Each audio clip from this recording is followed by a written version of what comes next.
I wanted a place for people to go every Sunday to wake up. Thought-provoking. Oh, you couldn't have said that better. Eye-opening and inspiring. This is my favorite thing to talk about. This will lift you right on up. It's food for your soul. Every single Sunday. This is Super Soul Sunday. Today on Super Soul Sunday, we're breaking life wide open. 3 remarkable women take us on a journey within. Everybody in our entire audience read Eat, Pray, Love. The rock star writer behind the blockbuster book, Elizabeth Gilbert, takes us along on her wild ride. When I told my American friends I'm going to go study pleasure for 4 months, they were like, can you do that? And a different kind of journey. I remember the agony on my husband's face. The tragic death of a twin son shook this family to the core. Nothing's the same. Everything has changed forever. How they found a path to spiritual healing with Elizabeth Lesser. You can either break down and stay broken down, or you can break open. But first, let's start with relationship expert Iyanla Vanzant. Anger is the easy way out. She hits the nail on the head again and again. Create what you want, as opposed to being stuck in what you didn't have. I just love that. It's the television premiere of our Lifeclass discussion, Letting Go of Anger. You're never angry for the reason you think you are. Ever. Let's get started right now on Super Soul Sunday.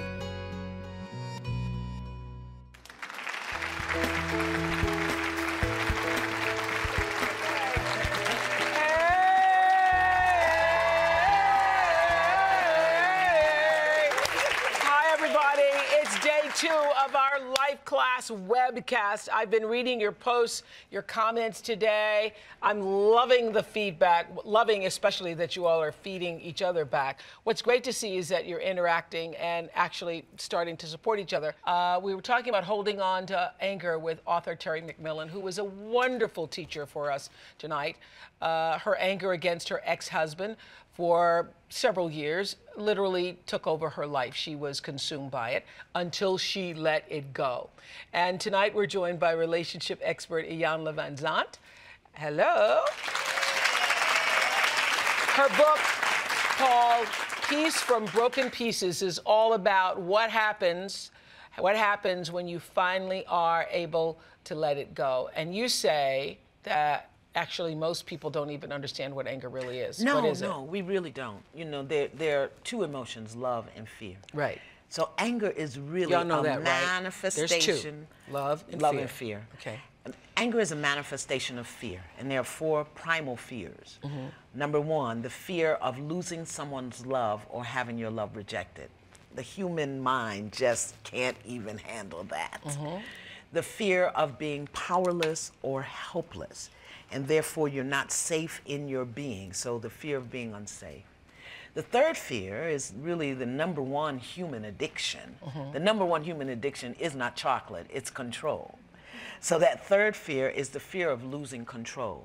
Control of yourself, control of others, control of what it will happen, how it will happen, when it will happen, sends the human ego into total meltdown. And then the other fear is just not being seen as valuable, worthy, necessary.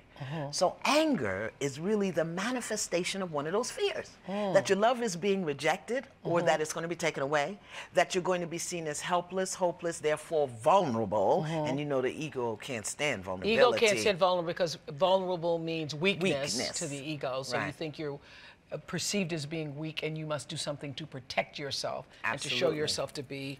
And in order not to be vulnerable, you want to maintain control. So when you can't control how somebody's doing what they're doing, there's a fear there, and that takes us into anger. So we're beginning to, as I said last night, these classes are really a catalyst for us all to begin thinking differently. We're not going to solve all your problems, but it's a catalyst to think differently. And our interactive question tonight is, what is holding you back in your life right now? Is it anger or something from your past? Go to Oprah.com and begin to post your answers. So many of you already have. I've already chosen some favorites. Sherry Salata, hello, back at the producer's table. Hey.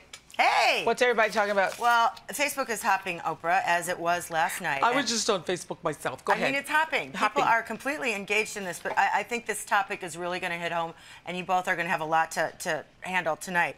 Linda L. is saying that she's been angry since her early 20s, and now she's going to figure out why and why she's holding on to it. Sonia H. says she's having bing bing moments all over the place watching Lifeclass. Here's a cute one. Khadija J. said she's watching the show with her 8-year-old daughter, who said, I need to watch this so I can better deal when I get angry, which I know you love. Yes. And I love it when the big 8-year-olds question get it. that people have is, I think this is a little tricky one. You might want to wait on this one till later. It's from Charlene C. How do you let go of anger that you have toward yourself? Wow. Yeah. Well, can I say a little Can bit? you can say whatever you want to. Oh, because I'm a teacher, right? Yes. All right. Let me teach a class here. Here's the thing about anger that I hope everyone can get. That you're never angry for the reason you think you are. Ever. The only way, because you're not born with anger in you. Okay. We're not born with it. So something happened, and you had that helpless, hopeless, vulnerable, powerless, lack of control response, and that made an impression. You see, the experience made the imprint, you know, the thing happened, and then on the soul, there's an impression. An impression. And anytime anything that looks like, sounds like, smells like is related to that first impression, raises those feelings up in you, the anger is stirred up. So you think you're angry because Boo-Boo left you. No, that is really not the origin, the core, the root of the anger. So Boo-Boo was the trigger. Boo-Boo was the trigger. Ride him, trigger. Come on, ride it. Boo-Boo was just coming into your life to remind you that there's something down there that you need to handle. Okay, so for example, we have, I think it's two sisters. Is it Sade and Cherie? Where are they? Okay, which one are you? I'm Cherie. Okay, Cherie, go ahead.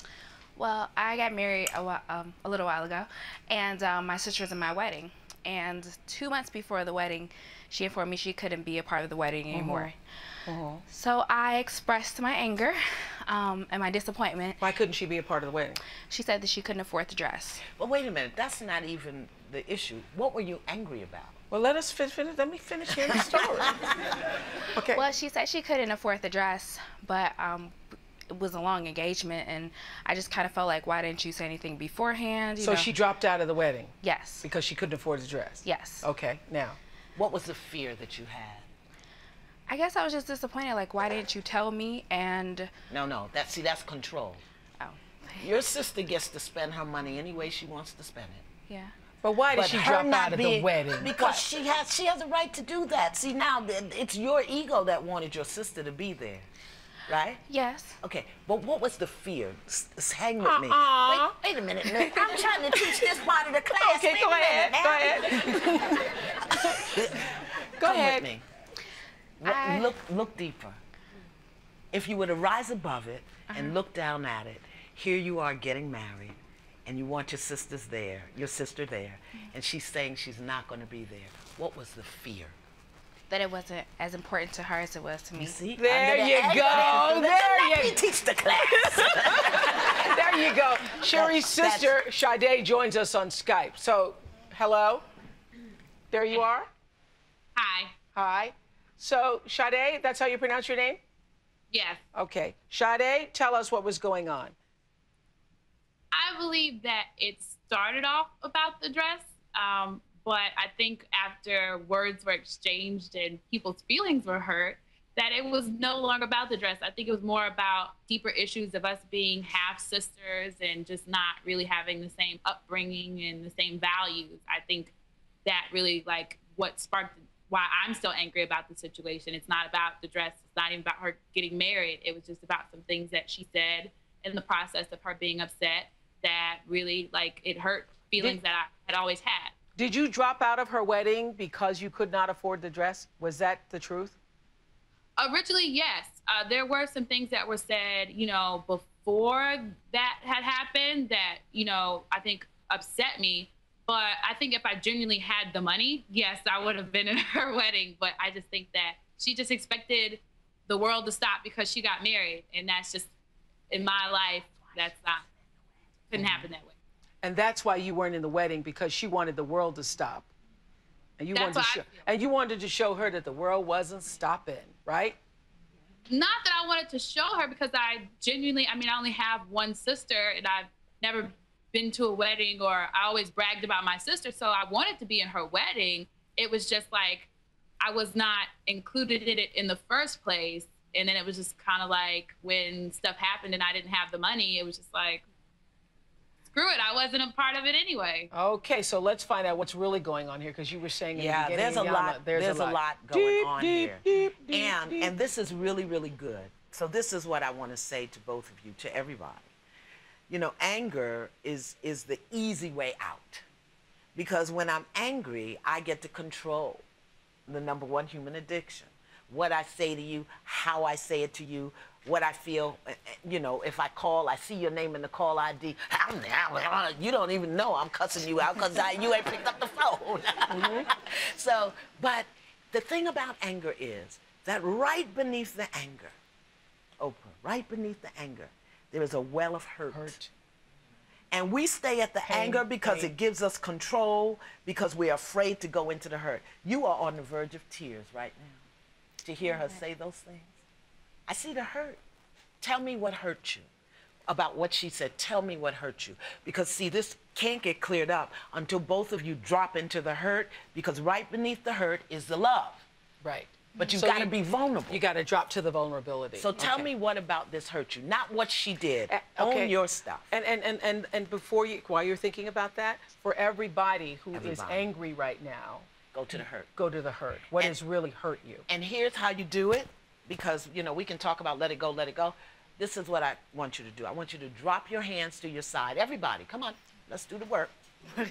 Drop your hands to your, literally drop your hands to your side, so that your shoulders are relaxed. Look at old Dean over there dropping his hands. Well, that's when you know it's good. You know it's good. When the camera people drop, camera people don't y'all drop your hands to the side. Okay. Drop your hands to the side. Now, I also want you to disconnect your brain. That means close your eyes. Yeah. Okay, just take a breath, boo. It won't kill you. And invite the hurt forward. Just invite it forward. Invite it forward. Go back to that day that you heard that she had no money. Go back to that day when she reminded you that you were just a half-sister. Go back to that day when you opened your mouth and said things. What hurt you? Tell me what hurt you, my love. Just keep your eyes closed. Stay in there with it. That's why we can't clean it up, because we run from it. Everybody, why are you looking at me? Close your eyes. Get in the paper. I think you touched on it. Not think. You can't think about what you feel. Feel it. Tell me what you feel. The point where she started. No. Tell me your hurt. Tell me what hurt you. That she felt like she wasn't a part of it, and she. No, you're making it about her. Own your stuff. What hurt me was. What hurt me was that she didn't feel a part of it. Okay, so that hurt you that your sister didn't feel a part of your wedding. Yes. Is that right? Now, Miss Sister over there on the Skypey poo people, close your eyes, stay in there. What hurt you? Tell me what hurt you when you think about this. What hurt? What hurt? That I didn't feel included in her life, period. Okay, come on now. Sister in the purple here in the studio. Tell me what hurt you now when you hear your sister say, I didn't feel included in her life, period. Does that hurt? Yeah. Tell me what hurt. That she doesn't feel included in my life. And I thought that we were. I felt like she was. I'm sorry. Could you stop thinking about what you feel? Okay. Drop below your neck. Get in your belly. Just think down there. When I hear my sister say, she doesn't feel like a part of my life, that makes me feel. It hurts. It hurts. It hurts because. I didn't feel that way. I feel like she is a part of my life, and I always felt that way. How about, I don't know how to make her feel like a part of my life. I don't know how to say it so that she believes me. Yeah. Could you own that? Yes. Yeah. And there's some challenge here because we really are half-sisters. Yes. Okay, take a breath, both of you. See, Oprah, what's There's the happening beginning of it. There's the beginning of it. They won't get into the true feeling. Yeah. Gotta get into the true feeling. And if you watched both of them, their eyes were fluttering. They couldn't even stay in it because that pain, that hurt will make you vulnerable. Y'all need to come together in a hotel room and with a case of tissues. Nobody else, and just snot and cry on each other and get this healed. Really, because you gotta go into the hurt. And so the way to do it is to drop to the hurt. Drop in it. Just drop your hands to the side. To go beneath the anger, because in all anger, I love going back to what you were saying in the beginning of the class, that there are really only two emotions, love and fear. You all understand that, right? And everything is either manifesting as one or the other. You're moving in the direction of one or the other all the time. And so when you're looking at, it's ultimately fear, the anger is ultimately fear, and beneath the anger is always pain or hurt. Coming up. The question I had for you is, have you, Oprah, been able to forgive the people in your lives that have hurt you?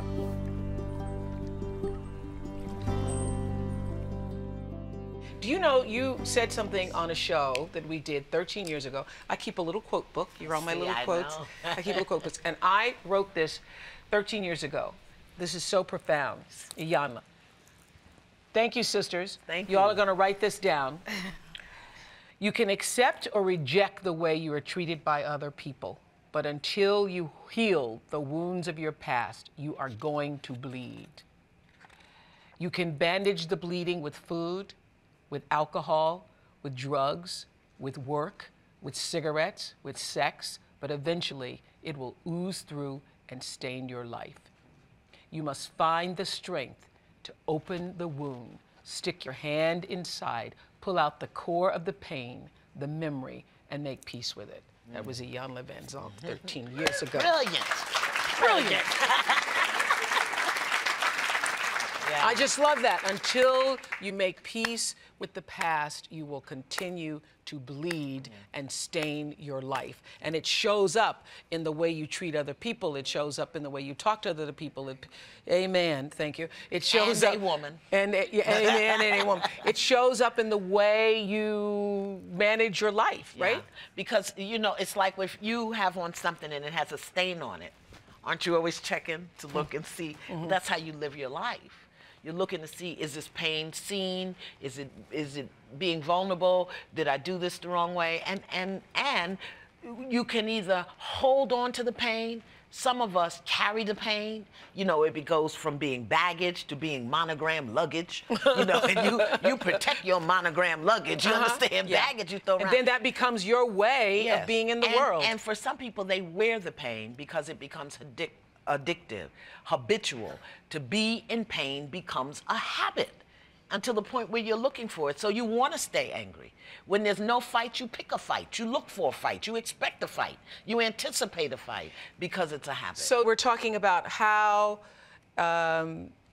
holding on to the pain or holding on to the past. And Terry McMillan was such a wonderful example. And she said, literally, when she let it go, she felt the presence of God. It literally felt like a physical entity leaving the car at the time. How do you begin to let it go? We did. Drop your hands to the side and invite it forward. See, anger is a natural, normal response. What we fear is how to express it because it's hot. See, at the continuum of anger, if you go far enough down, you're going to get to passion.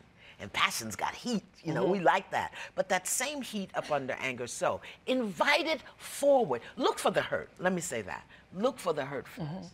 Look for what you're really hurt about. Diane V on Facebook just said, why is it that we use anger against the ones we love the most? Because you're controlled.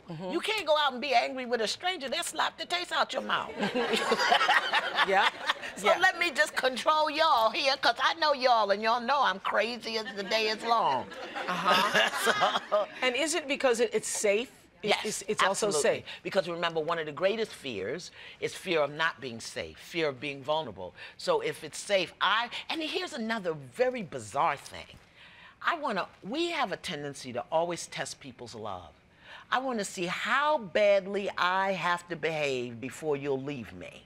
Because I don't really think you want me anyhow. Right there. What was that? A teachable moment, a teachable moment. So the first thing is look for the hurt. and then drop your hands to the side, invite the hurt forward. You can do this alone in the bathtub. But isn't it true that so many people avoid allowing themselves to be vulnerable because you think you have to relive that hurt? You're afraid of what has already happened. Right. And you're running from it. But you're running the story in your mind. So stay out of your mind if you don't have adult supervision. Get into your body. Get into your body.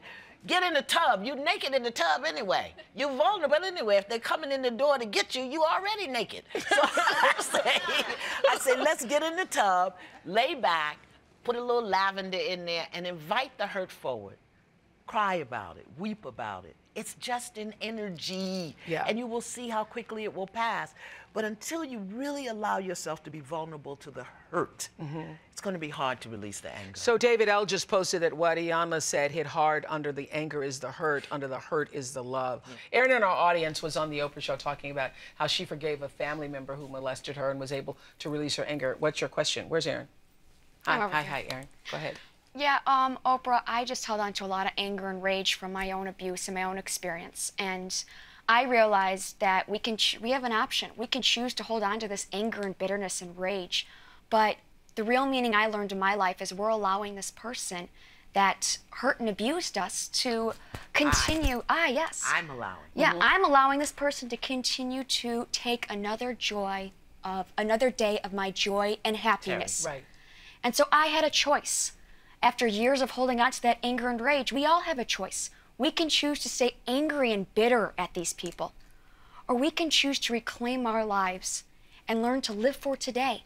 Stay stuck in the past or do something about it and move forward and do something positive. When I made that choice to forgive, to finally let go of that anger and rage and forgive this person, I finally found the peace, the comfort, the joy that I was seeking in my life to move forward, and ended up taking this very negative event and finding my purpose and doing something positive with it. And the question I had for you, since we have similar experiences, both being, brutally abused as kids, is have you, Oprah, been able to forgive the people in your lives that have hurt you? Oh, absolutely. Thank God for the Oprah show. You got healed, yes, right? yeah, oh, Publicly. absolutely, absolutely. And my definition of forgiveness, because for years when people would speak to me, that's why I emphasize the definition so strongly, because for years when people would speak to me about forgiveness, I thought it meant you had to accept the person. No. You had to make it okay, that it had to be all right. Because I told the story years ago about being at the house, my abuser was at my father's house, and I was standing there making eggs for him, and then he'd say, I like mine over easy, and I think, oh God, I'm standing here making eggs for him, and I don't even know why I'm in the room, because I thought it meant I had to be in the room making eggs. It doesn't mean that. You forgive for yourself. You forgive, and my favorite definition is giving up the hope that the past could be any different. You just said, you can't unhappen it. No, you can't happened, unhappen it. And stop wishing and wanting and living in the space of, I wish that hadn't happened. If only that hadn't happened. And nurture that aspect, that wounded aspect inside of you. Like I said, you may be 26, but the part that got molested or abandoned or rejected may be 6 or 7 or 8. And if you look at some of your behaviors, you'll begin to identify the 2-year-old, the 5-year-old, the 9-year-old. So you have to, but see, in order to heal, Oprah, we have to accept responsibility. I think that when you have been wounded in the past, when you are young, when you're a child, you have no ability to do anything about that, regardless of what the wound is. Was it physical, was it sexual, whatever. When you're older and it shows up again, you have the opportunity to now heal that wound and close that door and move forward, as Iyanla says in that wonderful quote. You can accept or reject the way you're treated by others, but until you heal the wounds of your past, you continue to bleed into the future. You have the opportunity to stop the bleeding as an adult that you didn't have the ability to do when you were a child. That's right. And it keeps showing up in order for you to heal the wound. Because I was molested as a child, but as an adult, over and over and over again, I ran into molesters in business, in personal relationships, friendships, everywhere. They're everywhere because being molested means you don't have the it's the hook. Yes. And until you forgive, you stay hooked in. When you forgive, you let the latch up, and then you can start to move away. And also, you can see it coming. That's right. You can see crazy coming. When it crossed the street. Coming up next. 10 years of anger directed at one person. Yes. Are you proud of yourself for what you've offered to the universe? Super Soul Sunday. We'll be right back. The television premiere of the Letting Go of Anger Lifeclass webcast continues. So what's holding you back right now? I forgive my father for abandoning me. I forgive him for the things he's done to our family. I forgive myself for trusting and loving. See, that's not real forgiveness. I know that's where they are right now, but how do you make the distinction between your father abandoning you and God moving him out of your life because he was crazy as a loon and probably would have caused you more harm if he was there? How do you make that distinction? How about I forgive myself for judging my father for abandoning me? Because what causes the pain, Oprah, is not the thought, not the act, but the judgments, the good, bad, right, wrong, should, shouldn't, fair, unfair. Those are the tools the ego uses to keep us in judgment of somebody else, when the truth is we're all doing the best we can. Where's Mary? Mary. Hi. Hi, Mary. Yeah. Hi. You've been holding on to a grudge for 10 years? Yes, I have. And how has it showed up in your life? How has that grudge held you back? Oh, in a lot of different ways. How is it, oh, I know the question I want to ask. How has it allowed you to stain your life? Good question, midwife. Allowed you to stain your life. It's been in my life for a long time, since 2000, December of 2000. And the reason I'm wanting to come to terms with it and want to get some resolution to move past it, and I know that I need to get rid of stress. I want to get all of that negativity out of my body. I want to be free of it all and move forward. And I'm not sure if I have the right tools to do that on my own. What happened to me was, not just to me, I shouldn't say that it was me, it was to my family. My dad died in December of 2000, suddenly. Excuse me. It was unexpected. Breathe through it, because you're getting ready to swallow that pain. Breathe through it. Okay, take a breath. So my dad died suddenly. We had a family member who just caused a lot of confusion and turmoil as we were trying to make arrangements for his services. My dad had 15 children that called him father. And we were spread all over the world. I had one brother in Saudi Arabia. I live in Hawaii. Sisters in California. We were just all over the place. And to get this sudden news that we weren't prepared for, we had to make arrangements to come back here to Chicago where the services were going to be held.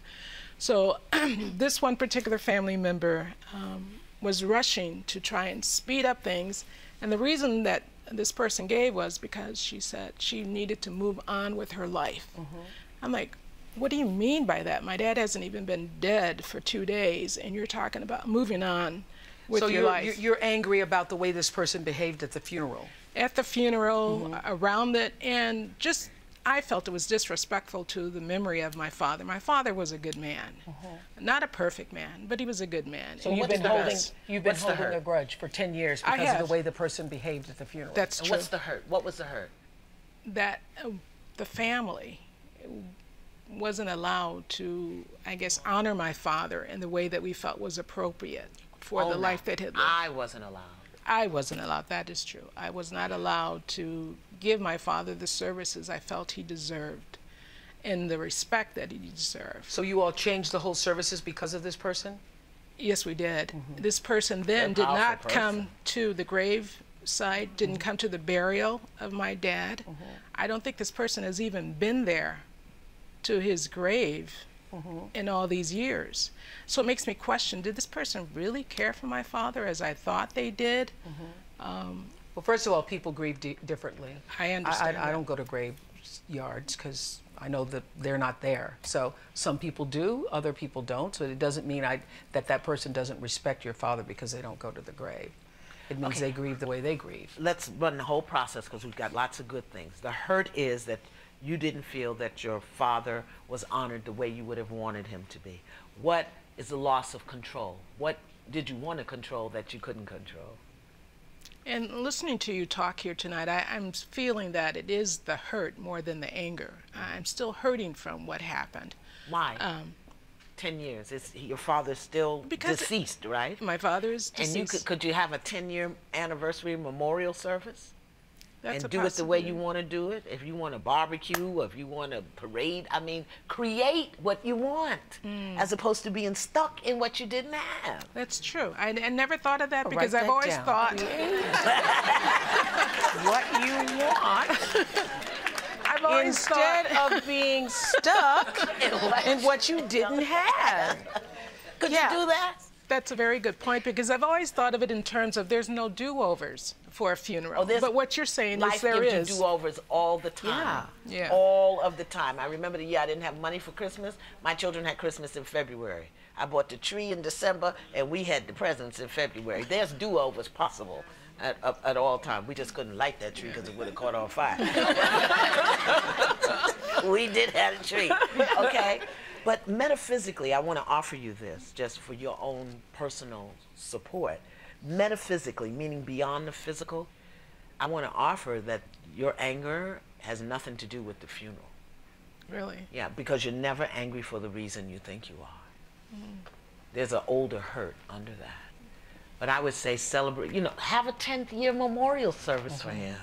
Yeah, there feels like an older hurt that comes from some level of disrespect, or you felt that you weren't getting what you deserved from this family member, or this family member obviously is very powerful in the family to be able to come in and do this. Yes. So there's some past issues or something going on. You all are getting that, right? It's not just what it looks like. Can I ask Mary one question? Go ahead. Sure. Mary, I want to ask you one question. 10 years of anger. You look like a nice lady to me. Sweet. Is she sweet? Yes. Sister? We'd have never thought Mary was angry for 10 years. I never would have. I would have picked out her. I wouldn't have picked you. I'm just teasing you. Mary, just think of it this way, based on what Oprah shared earlier. 10 years of anger. Directed at one person. Yes. Are you proud of yourself for what you've offered to the universe? No, not when it comes to this situation. And I have to tell you, there's been family events that we've been together, this person and I, and I'm civil, I'm polite, but it's not authentic. But it's not energetic. real. Yeah, I was going to say. But your energy, everybody knows that energy. Right. You know, it doesn't matter what you're saying because people can feel your energy. Right. The other person feels your energy. Right. What's so interesting about it, I'm sure that person's gone on with their life. Right. Yeah. And this is not a bad person. I recognize that. This person is not a bad person. You're making it about the other person, and But- I so want you to keep it on you. Are you proud of the energetic that you've offered to the universe, remaining in anger with someone for 10 years? Are you proud of that? No, well, I'm then not. stop it. Don't do it anymore. Don't do anything in God's universe that you can't look in the mirror and be proud of. Oh, wow. Stop it. Go Today. have it. Right now, in this moment. And create what you want instead of being stuck in What you don't have. What you didn't have. That's really great. Thank you Stop so it. much. Thank you so ma'am. much for the lesson. Thank you, Iyanla. Her book is Peace from the Broken Pieces. Thanks to all of our Lifeclassers who checked in.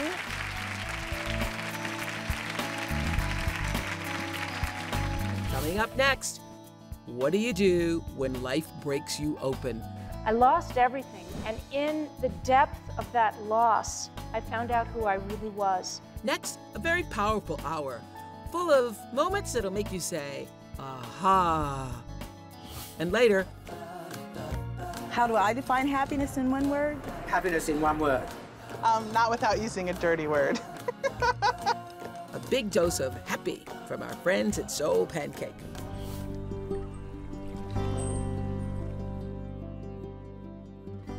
Today, we're delving into my favorite subject, spirituality. Anybody who knows me will tell you nothing makes me happier than talking about this. Because spirituality to me is the greatest discovery of life. It is life. To recognize that you're more than your body and more than your mind. Spirituality is not religion. You can be spiritual regardless of your religious beliefs. For me, spirituality is recognizing that I am connected to the energy of all creation, that I am a part of it, and it is always a part of me. Joining us today is my good friend, spiritual teacher, Elizabeth Lesser. Hey, Lizzie. And Elizabeth is one of the founders of the Omega Institute, which is a premier growth university in our country. And people come there to find their spiritual path, to do everything from yoga, Tai Chi, to arts, to meditation. If you're a doctor, learning alternative ways of helping people heal. And if you want to heal your body, mind, spirit, tons of workshops and conferences. Yeah, at the Omega Institute, which I always wanted to come. This is your own Omega. This is my own Omega. So before we get started, tell us what you think spirituality means. Spirituality is an instinct. You know, we have our instincts to eat and sleep and work and survive and thrive that way. But we also have a spiritual instinct. It's really inside every person. That's why religions were even formed, to respond to that instinct, to know that life has meaning, to know that we are connected to everything, and to have that childlike sense of wonder that we were put here to enjoy the gift of life. Yeah, so it is spirituality is that yearning for something more, that yearning desire that is seeking something higher than your mind and your body. Yes, and when you say a spiritual path, what you're talking about is it's already there inside us, this instinct that we are more than our mind and body. The path is just getting the obstacles out of the way. Yeah. So we can wake up and fully know our full aliveness, know that's who we are. Yeah, okay. Elizabeth is the author of a wonderful book called Broken Open, How Difficult Times Help Us Grow. For those of you who are interested in discovering not only your spiritual path, but allowing life to have a greater sense of meaning for you every day. Broken Open is the book, an intimate portrait of how Elizabeth grew on her own spiritual path. So explain the title, Broken Open. I love it, because this is most times people think that spirituality is, well, I mean, people have their own definitions of it, but a lot of people think it's a lot of ooh talk, you know, ooh talk, when it is really quite the opposite. It is the most grounding, awakening path you can ever pursue in your life. Yeah, I'm not a very woo-woo person. Yeah, it's not out there. Yeah. It's always right here. Mm-hmm. I came to the title Broken Open through an image, the image of a rose tightly wound around itself, the bud, like we all feel so much every day, tightly wound, anxious, shut down. And in order for that bud to open and blossom into the flower we love so much, it has to break its shell. It has to break open. And it's an irony of this human life.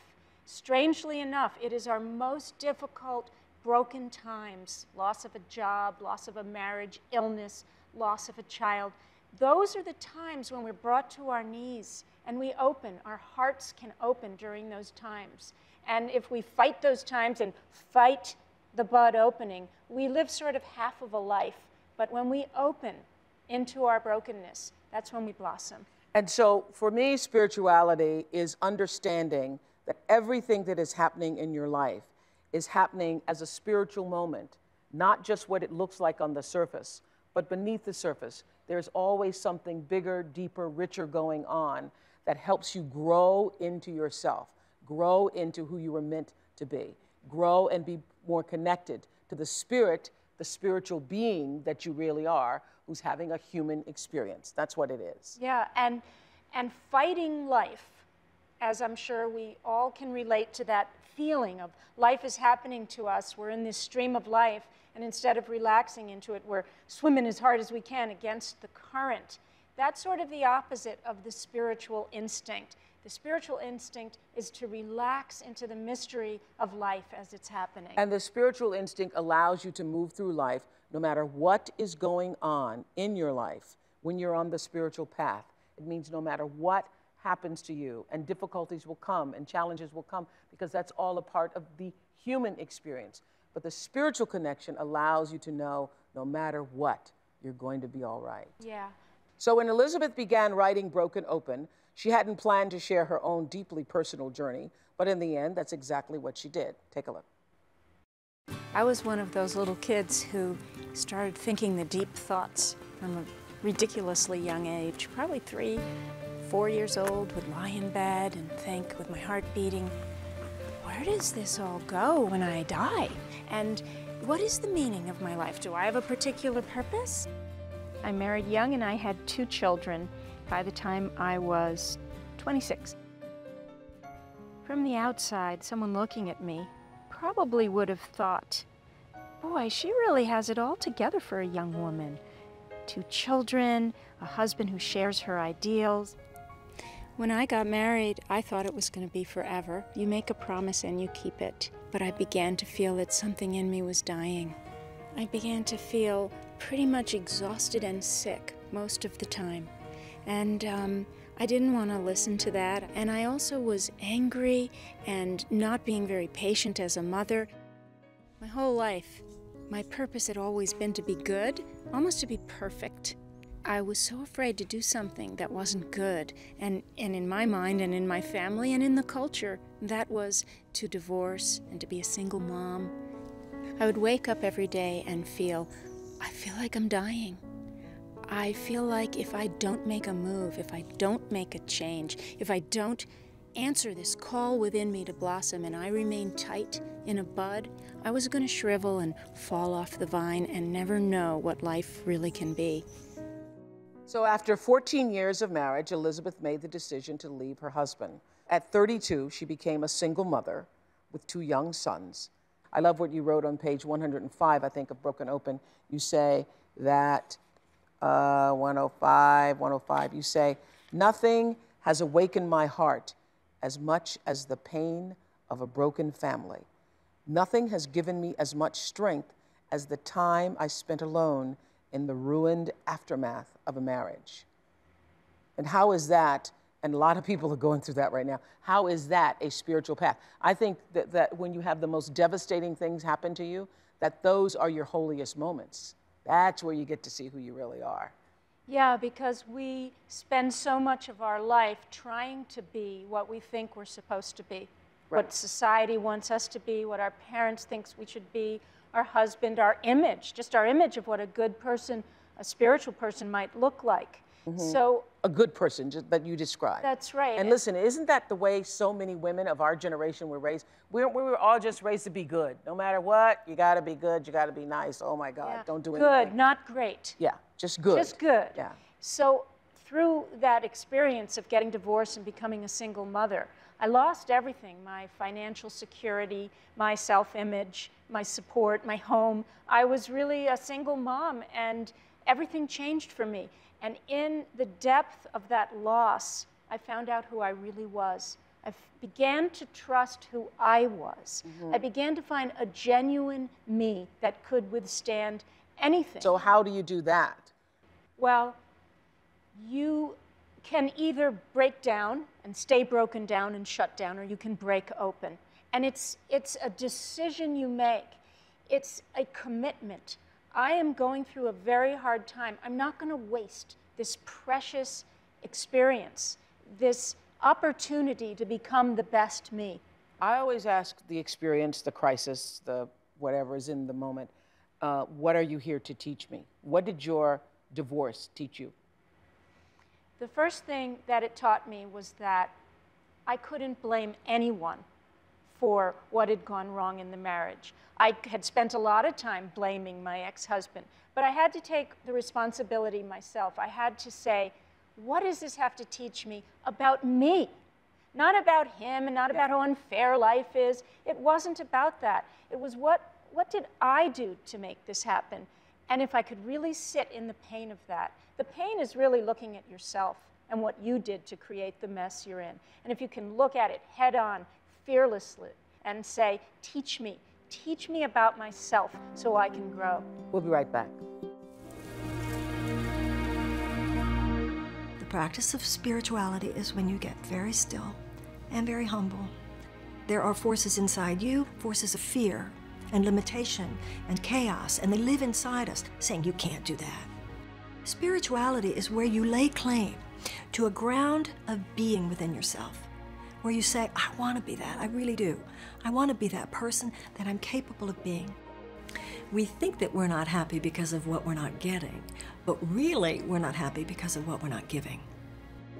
The most important thing is that we learn how to forgive each other and that we learn how to love each other, how to live in the spirit of blessing and not blame. What matters is when you're standing in front of a person, is your heart open or is your heart closed? Are you thinking a judgmental thought or are you trying to see the best in them? Are you showing the mercy towards other people that you would wish that they'd show towards you? The spiritual path doesn't mean always an easier path, but it means a choice that we're making to try our best to be as loving as we can be.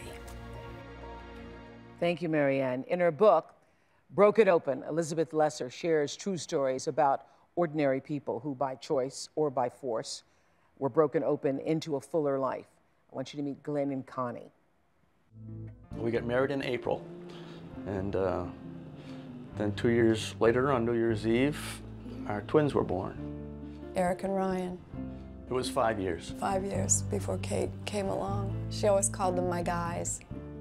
I really thought I had the life scripted right out. I thought these boys will ride their bikes down this little street and Katie will go to the nursery school here and then they'll grow up and then they'll be married and Eric will be Ryan's best man. I envisioned that my sons would be trustworthy, loyal, helpful, friendly, courteous, kind, obedient, cheerful, thrifty, brave, clean, and reverent, which is the Boy Scout motto. And they turned out to be that way. Eric had this dream about traveling and about Australia, and his junior year there was an exchange program available through his college, and he was accepted in the program. He was absolutely enamored with Australia. He said, Dad, I'm running out of money, and I want to go to New Zealand. And I said, it sounds like a great idea, I'll bankroll you. So yeah, he headed there. We were due to pick him up on December 17th. We thought it was very cool that our twin boys were going to turn 21 on the millennium. So we had anticipated quite a big birthday party. I remember that day, and I wish I didn't. I got a call from somebody in the State Department that let us know that there had been an accident and that Eric had died. The police report said, and it said that he was driving his rented motorcycle. And he was 1/2 hour from the airport where he was to board the plane to come home. And I remember the agony on my husband's face that he had to tell me and to tell our daughter. Nothing's the same. Everything is changed forever. And the way you see things is changed forever, and the way you feel about things has changed. I do remember saying to Glenn, I don't know how to do this. I don't know how to do this grief thing. And he looked at me and he said, well, honey, I don't know how to do it either. So you say you didn't know how to grieve. I mean, I think no parent does know how, because, I mean, you stated before that there is no hierarchy for pain, but that losing a child is not something a parent is prepared to do. It just goes against the laws of nature. Yes. And so with that fear of uncharted waters, I looked at my husband and I said, I don't know how to do this, thinking he would have the answer. And he said to me, well, I don't know how to do it either. But one thing I do know is we must do it well for Ryan, our son, and for Katie, our daughter, because we are the only models that they have. And so, Connie, if you stay in your PJs all the time and I don't go back to work, this will be what they think people do when they grieve. So he looked at me and he said, there are two places we can go, as you alluded to, Elizabeth, despair or hope. And that doesn't look very welcoming down there. So I'm going to the place of hope. And I said, I'm going with you. But it's not something that you do like that. It's something you do one moment at a time, one moment at a time. It's a process, it's a journey, You need to be gentle with yourself as you do it. You need to use all the tools that are available, your doctor, your religious leader, your friends. And because are you religious? We went to church. We gave our children a religious upbringing, but now we understand the difference between that and being spiritual, and that's the path we're following now. Which you can certainly, as are many people in church and are spiritual, but you were one of those people who was just kind of going to church because it was the thing to do. Oh, we were seekers, and that was the path that we were using to seek, and we didn't know about the other paths or the other people until we started to meet them on our journey. And we found out that whole sections of the public library and of bookstores were about grief and loss, and so there's a lot to read, there's a lot to learn, one day at a time. Well, most people search for closure after losing a loved one, but Elizabeth says closure is one of her least favorite words. Why? Because if you don't take the time, as you said, to grieve and to let yourself really feel what happens, you just put a scar over it and it doesn't go away. In fact, it festers and it becomes something else. Perhaps it turns into bitterness or anger or blame, and you never get over it. So letting yourself descend into grief, as you two did, and letting it do what it will with you for as long as it takes is a much more intelligent response to loss than cleaning up real fast, going back to work. You get your 3 days of grief days, and then you go back to work. That's not a very wise way to handle it. And you never get over it. Those are words that I speak up against.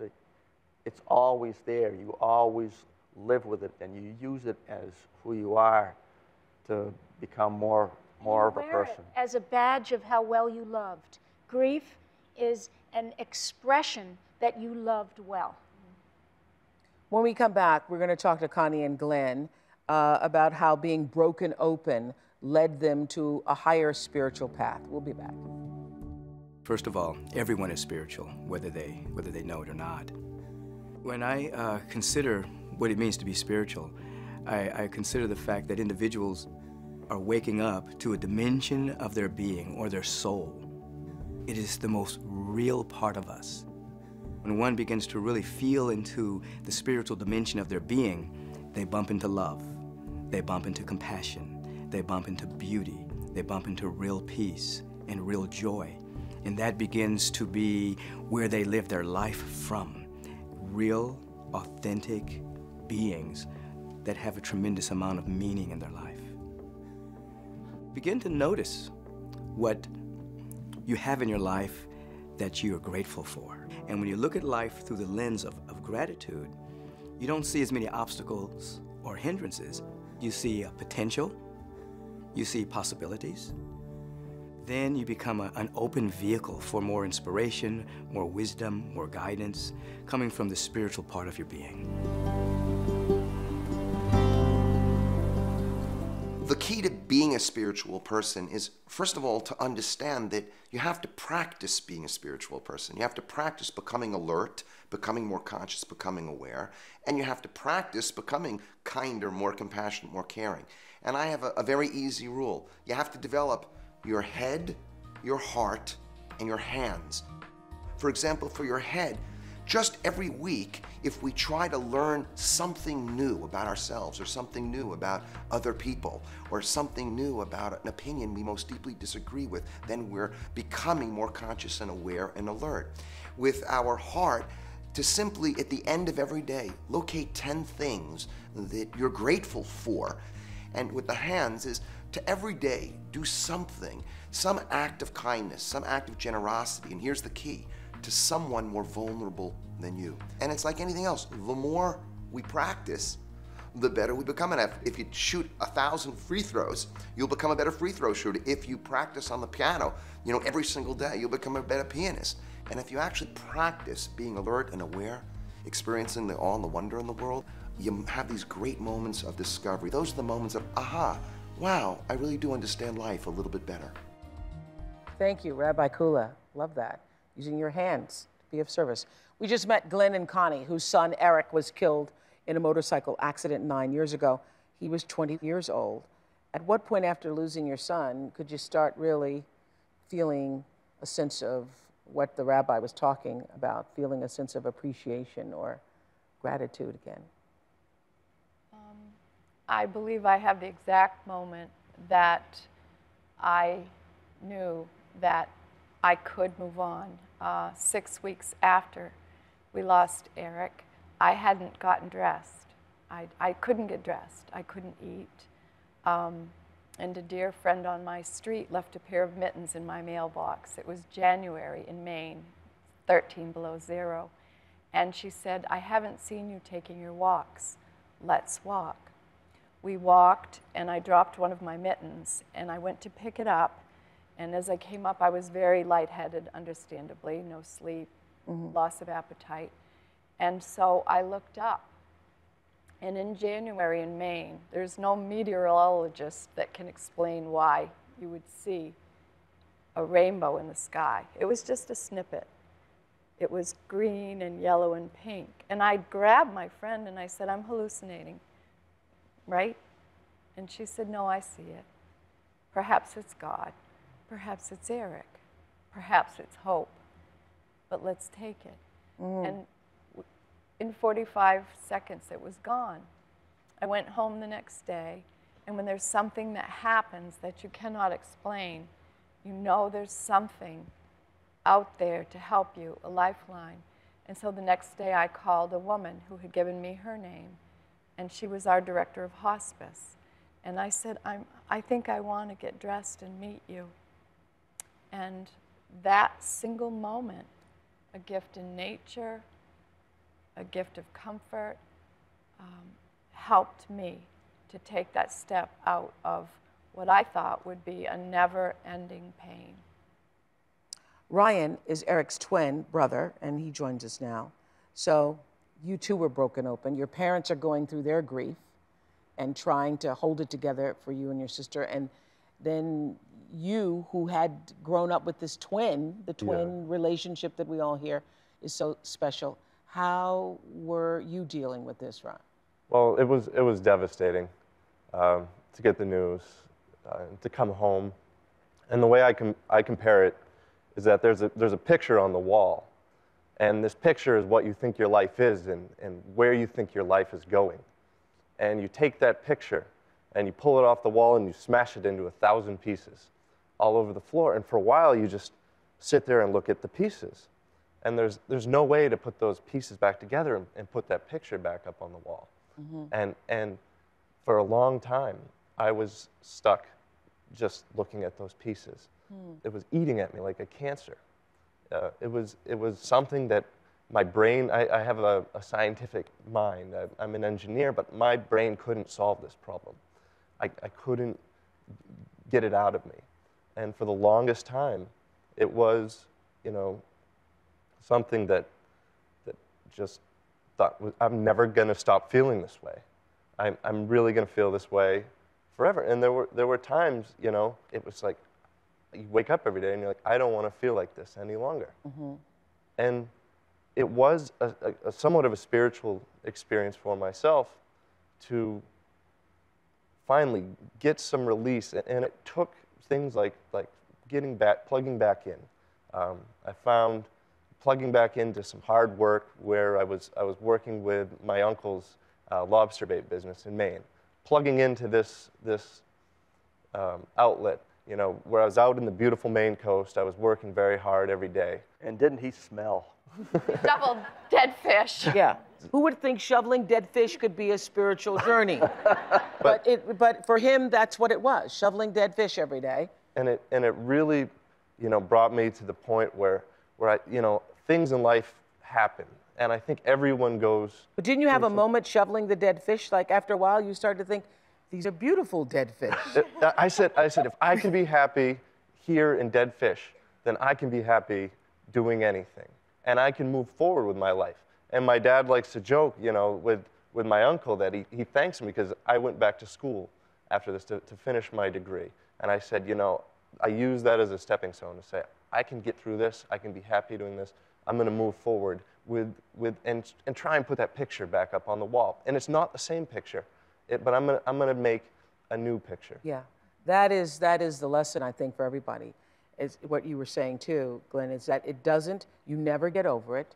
It's not the same picture. The picture has changed, but you can create a new picture. It's different for every person. Everyone has their own experience, and this is our story. We're very proud to be here and honor our son, and to try to do something good, try to provide some hope, which is what we all so need. So here's something interesting that Glenn wrote in a letter to Elizabeth. He says, in hindsight, my life before was about quantity and velocity, bigger jobs, larger houses, more things, quicker, sooner, now. And what changed afterwards? I'm a male baby boomer, and we all understand. We watched our fathers grow up, and we modeled them. And so you achieve, and you work hard, and you accumulate, and you provide, and all of a sudden, despite all your best efforts, something like what happened to us happened. We lost Eric, so was I a failure? And it stopped me dead in my tracks, and it broke me open. And I had to sit and think for a long time about what was important in life and what was I going to do with the rest of my precious years. And I didn't want to shovel dead fish. So that's the journey that we've been on since. What did you do then? I quit my job of 25 years. I was the director in a paper company, and they had me planned and prepared for big things, and I quit. And I stayed home with my family for a year, and we all worked to get off our faces. And then I went out and found a little job that I had a real passion for, and did that for a while. So you took less money to do what you loved? Yes. Yeah? Quite a bit. See, I know everybody's watching this thinking, well, easy for you, especially in these, difficult economic times. So many people are losing their jobs and don't want to lose their jobs. So you had the luxury of being able to downsize.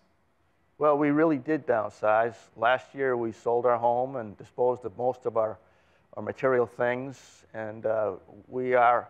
Oh, you went all the way. We are unencumbered at this point. We're traveling in a little minivan, and we travel around the country, and we visit friends and family, and when we find a place we like, we hunker down for a while, and so we're living life now. Okay, so your decision was to do exactly that, to live life now, because your son's death showed you that you don't know how long you have anyway. Well, it's been 9 years. Yeah. So in that period of time, there were things that we needed to do. Our daughter was in college, and Ryan was finishing up, and my folks and her folks, but this window of opportunity opened, and we saw it, and we said, let's do it. Because we are not blessed with grandchildren yet. Neither of our children are married. Yet. And we felt, it's not like we left immediately. There was much to do. And one of the most important things for us was to give back. We were so showered with love and support that Glenn and I often equated it to like a fire hose. It knocked us over, the love and support from our community. So I decided to go and be a trained hospice volunteer because I'd seen it year after year. And see, we all think hospice means you're dying at the last. Oh. But you called hospice. Yeah. Exactly what I thought, Oprah. I thought, I can't wade into that. That's too frightening for me. But what I'm here to tell you is hospice is about the living. Hospice is helping the people left behind. When there is great loss, there is a wake of loneliness and isolation, and hospice volunteers will wade into your pain and say, I know. And what I would say came from that is, I didn't even know it, but when you help, you heal. And the gifts that came back to me in giving what I thought was so little were part of my healing. So then it just evolved. We're here to serve. Yeah. When you can sell your house and walk away from all these little knickknacks and things you collected, you realize I'm now attached to nothing. I'm tethered to nothing. I can just go. And that was the most freeing feeling in the world. But that didn't happen right off. Yeah. It's been 9 years. Yeah. We took the time we needed to grieve, and then we took a leap of faith. And you know what? I think you just sort of summed up what I think really everybody can relate to. What the spiritual path is using yourself in service. That's what it truly is, isn't it? Yes, especially when it comes from a genuine place within and not I should, a good person does it, but when you've experienced your own dark night and you've been helped by others, you have a genuine desire to give back. And when service comes from that really open, vulnerable heart, there's nothing like it. Thank you. Thank you, Connie, Glenn, Ryan. Life is always and only here and now. So to be spiritual essentially is to live in that state of openness to what is. And with that openness, a far greater power comes into your life. So to be spiritual is to be in touch, connected with that dimension of depth in yourself. Become aware of the aliveness of this moment. The aliveness that is all around you, no matter where you are, whether you're out in nature, surrounded by trees, whether you're out in a city, or whether you are sitting in your room. And to become aware of that, you need to become a little bit more alert than you usually are. So a dimension opens up that is deeper and vaster than thinking, which is essentially the spiritual state, this inner alert stillness. Out of that comes creativity. Out of that comes joy, which is a deep sense of aliveness. Out of that comes also love. Increasingly, you become rooted in the aliveness and the fullness of the present moment. That's to lead a spiritual life. Coming up, pay attention, stressed out, overscheduled viewers. It's the little thing that can make a gigantic difference. And SoulPancake wants to know, where's your happy place? Happy place? In bed. Preferably with someone.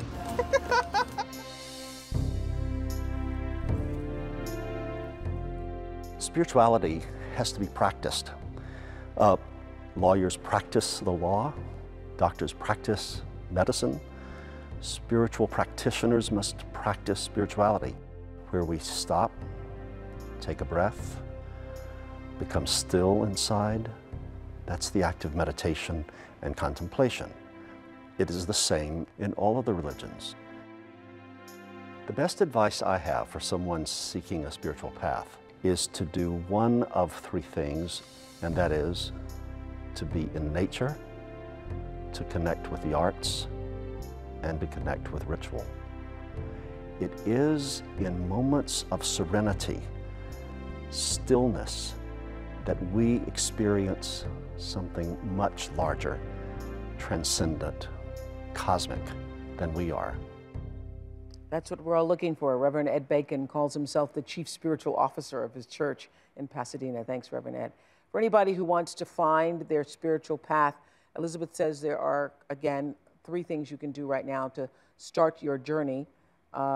What's first? Well, you hear about meditation like Reverend Ed was talking about, and sometimes it sounds overwhelming. How do I do that? So what I want to suggest is carve out 1 minute, just 1 minute. You wake up in the morning, you brush your teeth, you take your shower, and then sit back on your bed 1 minute and go into the stillness that all of these spiritual teachers have been talking about. And let me just say, if you don't have a minute a day, if you can't give yourself a minute, if you're not worth a minute, then you're not on the path. Then you're just not on the path. It's just a minute, and I would suggest just breathing, because when you try to meditate, then you're like, okay, now all these thoughts are coming in my head, okay, now what's gonna happen? You feel more anxious when You feel you're more done. anxious about it. Just breathe, just follow your breath for 1 minute. Next, look for the message in every problem that you say, yeah. Yeah, problems come our way. You can't stop them from coming. It's written into the job description of being human, having problems. Yes. So when they come, instead of fighting them, which we all do, It's a very unintelligent way to deal with problems. Instead of fighting them, ask them, what is embedded in you for me to learn?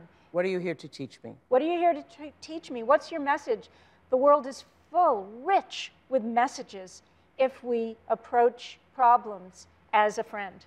Elizabeth says, find like-minded friends who are sharing your spiritual path, because sharing your spiritual path with others helps. It does. The Bible says, wherever 2 or 3 are gathered in my name.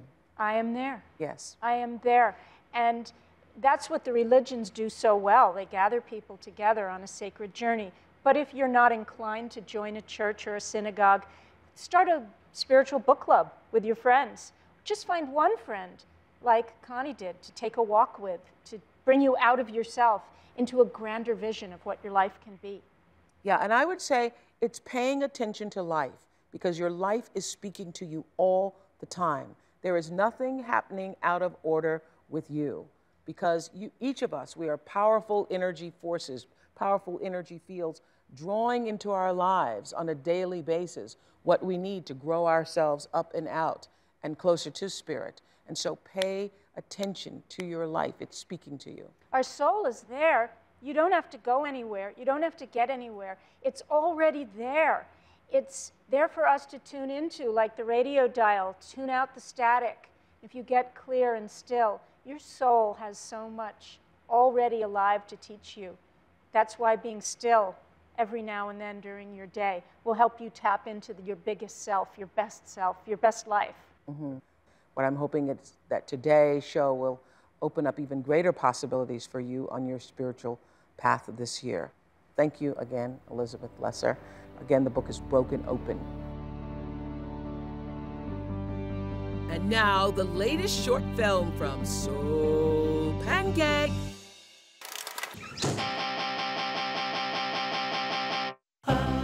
We're on a mission to tackle life's big questions. I'm Golrees. And I'm Devin. And this is SoulPancake. Happy 100. What is happiness? Some people spend an entire lifetime trying to figure it out. So, SoulPancake found a person in every decade of life and asked them to share their take on happiness.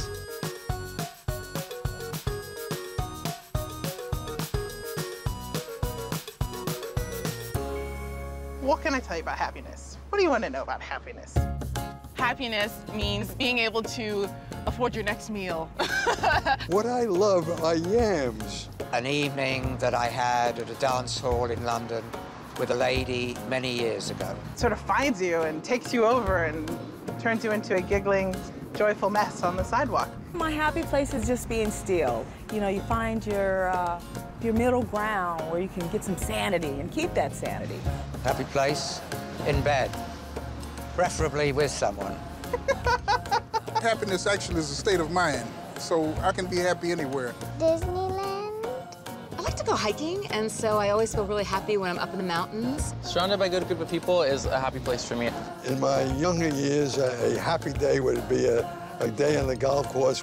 But as I grew older, the people around me became the source of my happiness. Sometimes I get a really big cotton candy, like... I made that bucket list that people talk about. So I went swimming with dolphins. I went snowboarding. I surfed 3 different waves. The older I get, the more I can find happiness in almost anything. I used to think that things made me happy, or people made me happy, but I also think now that happiness is from inside me first. How do I define happiness in one word? Happiness in one word. Not without using a dirty word. Happiness in one word for me, I think, would be love. Love. Love. Love is happiness. Oof. Love. Absolutely. To share and be joyful and smile a lot and hug a lot and just love people and love myself.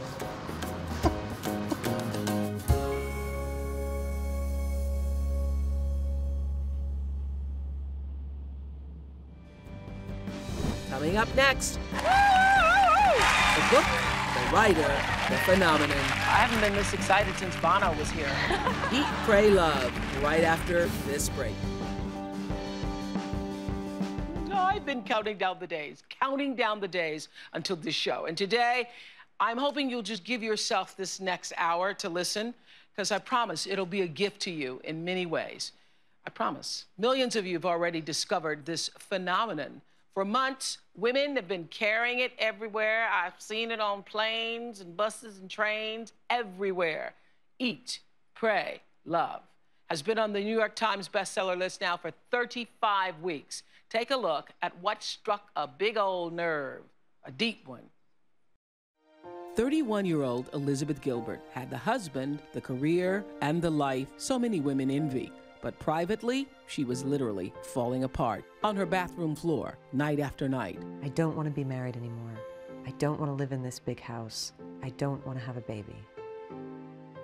Within months, she left her husband and filed for divorce. Soon after, she moved in with another man. But her new lover didn't hold the key to her happiness either. Looking to put an ocean between herself and her wreck of a life, Elizabeth accepted a writing assignment in Bali. There, a medicine man gave her a life-changing prophecy saying she would be back. And this was how Liz's year-long quest to reclaim herself began. She started in Italy, where, for months, she ate plates and plates of homemade pasta and rediscovered what made her feel good. Then it was on to India to pray. There, she scrubbed stone floors at an ashram while living with strangers and keeping silent. Her last stop was the island of Bali, where the pieces of her broken life finally came together in a whole new order. Wow, our entire audience has read Eat, Pray, Love, and author Elizabeth Gilbert has practically become a rock star. I haven't been this excited since Bono was here. Really. When Bono was here for the first time, I was like quivering, and I'm now quivering that you're here. I'm so thrilled to have you here today. That makes two of us. Elizabeth Gilbert.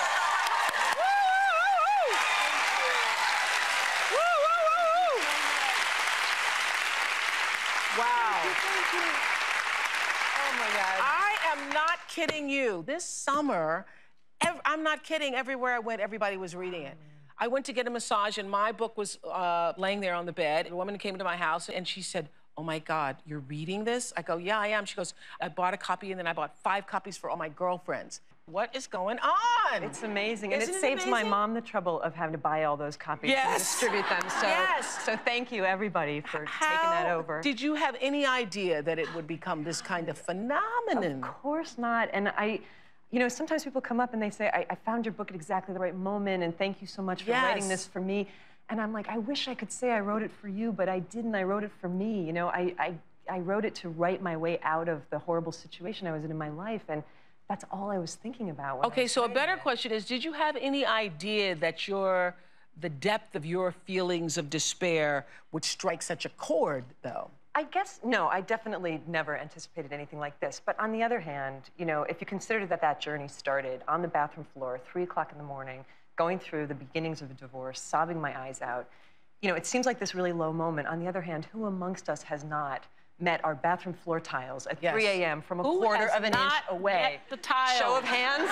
Yes. Show of hands if you're not real familiar with the grouting on your bathroom tile, you know? And so I think that alone makes it a universal experience for people, you know, who are struggling with those similar questions. And the reason why I thought I wanted the women and men who are watching this to take this hour and give back to themselves, because I know you're going to hear something that, you know, strikes another chord, but you were there, visually in your life, if we were looking from a distance, it looked like the perfect picket fence. Yeah, it looked You good. had all the stuff. Yeah, I had all the stuff. But the stuff wasn't satisfying me, and I was never a person who was after the stuff. Yeah. You know what I mean? That's not how I was raised, and it's not what I was really into, and yet somehow I had fallen into what started to feel like a trench. And I had that horrible moment that I think many of us have in our lives where you look around and say, whose house am I living in? You know, who am I married to? What are my values? Whose body is this? What's How did I get going on? here? How did I get here? Yeah. You know, and from there, it all began. Okay, that bathroom moment. Yeah. Yeah, tell us about that. Oh, that was fun. Yes. Yeah, good times. Yes, yes. Yeah. So were you crying every night? Were you every night in the bathroom? Only for about 6 months. Okay. Yeah, you know, nothing serious. Yeah, yeah. You know, because it's one of those things where you're faced with that moment where you realize, I can either eat this, you know, and continue on in this path. I can white knuckle my way through it. Yeah. Or I'm going to have to tear this thing apart down to the foundations, and that is not going to be appreciated by everybody anyone. watching can understand that moment where you think, Am I going to settle? Do I choose to settle for what this is? Yeah. Because this isn't bad.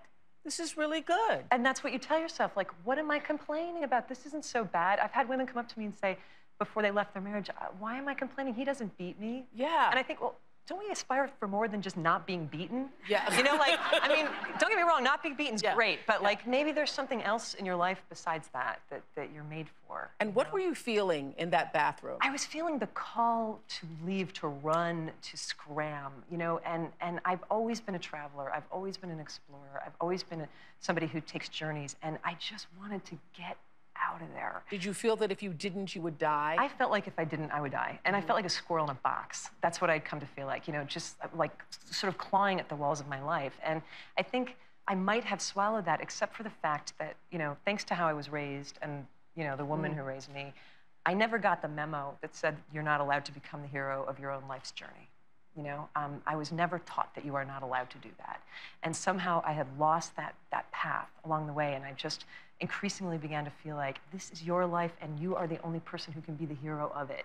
And this is not working here. Well, one of the reasons I love this, for so many reasons I love Eat, Pray, Love, but you're very discreet in describing, you know, you told us but didn't really tell us what was going on in your marriage in order to protect his privacy. Yeah. So was it just this sort of unsettling with yourself that was unraveling the marriage? Yeah. It was a combination of things that had, you know, incompatibilities that had occurred, but I won't lay that on him, you know, because the reality is that it was much more of an internal volcano than it was anything else. Yeah. It was about that I had woken up to the fact that my life no longer resembled me, and that it was only going to get worse. Let's just hold that a moment. My life no longer resembled me. It didn't look like me. I had friends who came to my house and said, I can't believe you live in this house. And I would say, no, it's great. Like that, yeah. You know, it's great. No, it's great. I'm really happy. You know, but it's not. And the deal breaker was that we were talking about having kids. And I think one thing that had happened as I had advanced on the trail toward marriage is something that happens to a lot of women, which is that I was ambivalent at many of these key moments in my life. I felt ambivalence. I was an equal yes and no. I want to do this, I don't want to do this. I didn't want to hold up the train of progress, so I just always said yes. Yes. And I never knew at that age, in my 20s, that I don't know is actually a legitimate answer that you're allowed to say. You're allowed to say, I don't know, and you're allowed to ask for as much time as you need until you do know. And if somebody doesn't want to give you that time, they're allowed to leave. But you're allowed to sit with your I don't know. And I never sat with it because it was uncomfortable. Nobody likes that place. And so I always said yes. Oh, sure, let's move in together. Let's get married. Let's buy a house. Let's do all this stuff that I was sort of half yes, half no. And when it came to let's have a kid, that's where I thought, I cannot make that decision from a place of yes and no. That has to be a yes, or it can't happen. And you were able to do that because now it's not just your life, it's another life? It's not just my decision. It's introducing another soul into the planet who has the right to be born to a mother who desperately wants a child. And I was a mother who was crying a mother-to-be, a potential mother-to-be, who was crying on the floor every night saying, I don't want a kid. And yet I felt this obligation. You've gone this far. You started this. I guess you got to go all the way. And so many women are in that predicament where they say, well, you're now here, so now I guess I gotta. I guess I gotta do this. I guess I gotta Everyone wants me to do this, you know. But I had to answer that. I had to answer. And what happens too, I think it's a sort of psychoanalytical truism that if you can't speak out, it expresses itself through your body. Okay, I gotta go to break, but then you gotta come back and tell us the moment you're in the bathroom and God spoke. Okie doke. Back in a moment.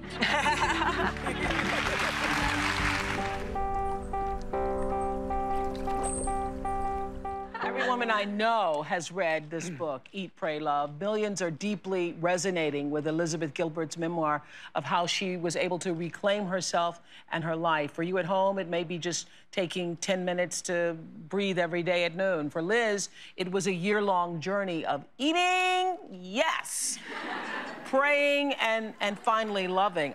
Tell us about that moment of despair where you're in the bathroom.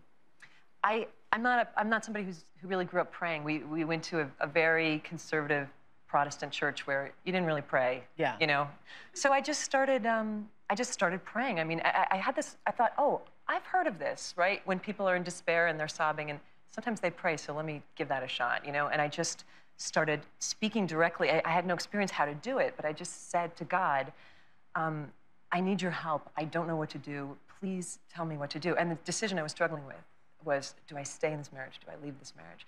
And I just kept saying over and over again, tell me what to do, tell me what to do, tell me what to do. And I kept waiting for the big sort of Charlton Heston answer, you know? Yes. Yes, stay, no, go, you know? And, but that's not how it God works. speaks to you, no. No, and what happened was that all of a sudden, I fell into this pocket of stillness, unlike anything I had ever felt in my life, this divine, quiet envelope of peace. And I heard this voice that was my own voice, but not.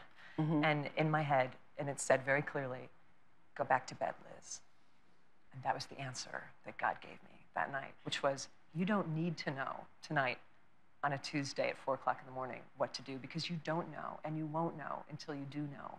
But in the meanwhile, you need to sleep, because you need your rest and you need your strength. Go back to bed. I'll keep the watch. Try it again tomorrow. We'll try it again tomorrow. And every night it came, go back to bed. We're getting there. When you know, you'll do it.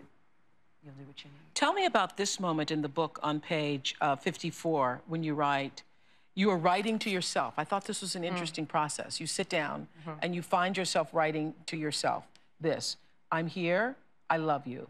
I don't care if you need to stay up crying all night long. I will stay with you. If you need the medication, again, go ahead and take it. I will love you through that as well. If you don't need the medication, I will love you too. There's nothing you can ever do to lose my love. I will protect you until you die, and after your death, I will still protect you. I am stronger than depression, and I am braver than loneliness, and nothing will ever exhaust me. How did that happen? I mean, really.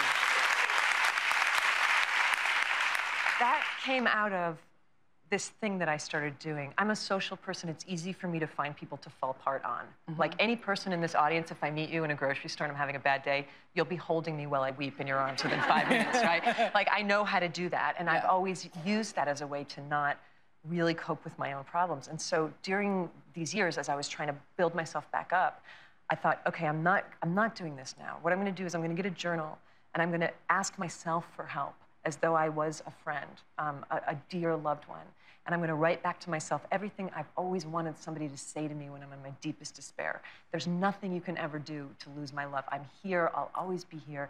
And we know how to do that for other people. I mean, who amongst us has not done that for a dear friend? That's right. Who calls in the middle of the night and you say, I'm here, I love you, you're great, we're gonna pull through this. Yes. But we don't know how to turn that around and direct it toward the self. And somehow the act of doing that in a diary, and I would sit down with the diary, sobbing, like snot running down my chin, sobbing, and write, it's called snot sob. I have a friend who calls it double pumping it. You know, like those big, you know. And I would write, I am in so much trouble, I need you. And there it would be. I would write back, I'm here, what do you need? You know, tell me, I love you, what do you need? Well, this is what I didn't get from the book. Is that a conscious thing? So you would write back consciously to yourself, or is it like something would write for you? It clearly, the snot-chinned woman was not capable of divine grace at that moment.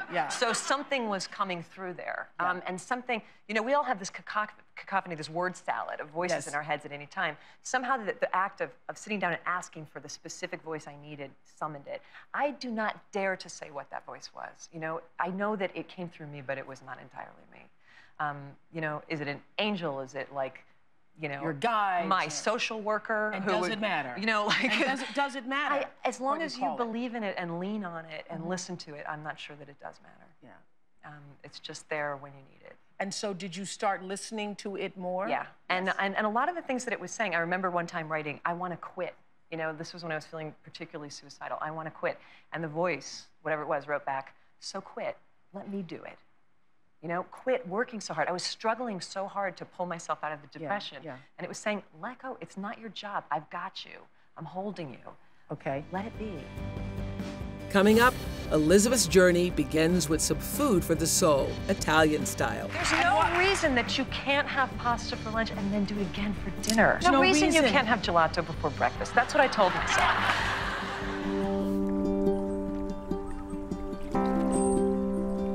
Well, obviously, if you haven't read this book, and there may be a few of you left who haven't, I can't go through every page, but let's just go to how you ended up with I love you because you wanted to eat. You got to start with eating. You got to start. I love you because you wanted to eat.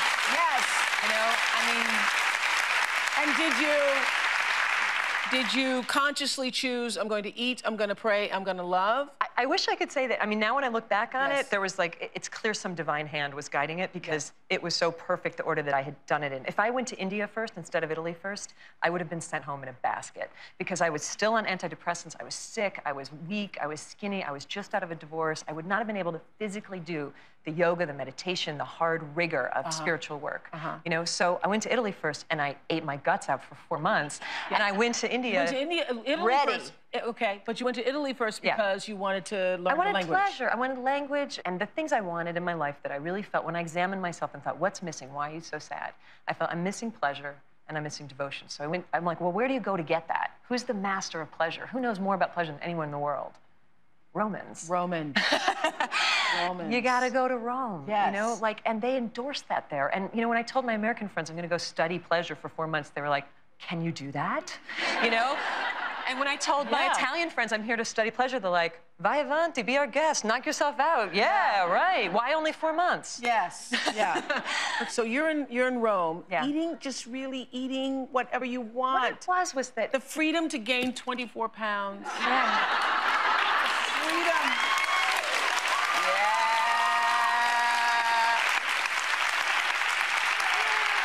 There's no reason that you can't have pasta for lunch and then do it again for dinner.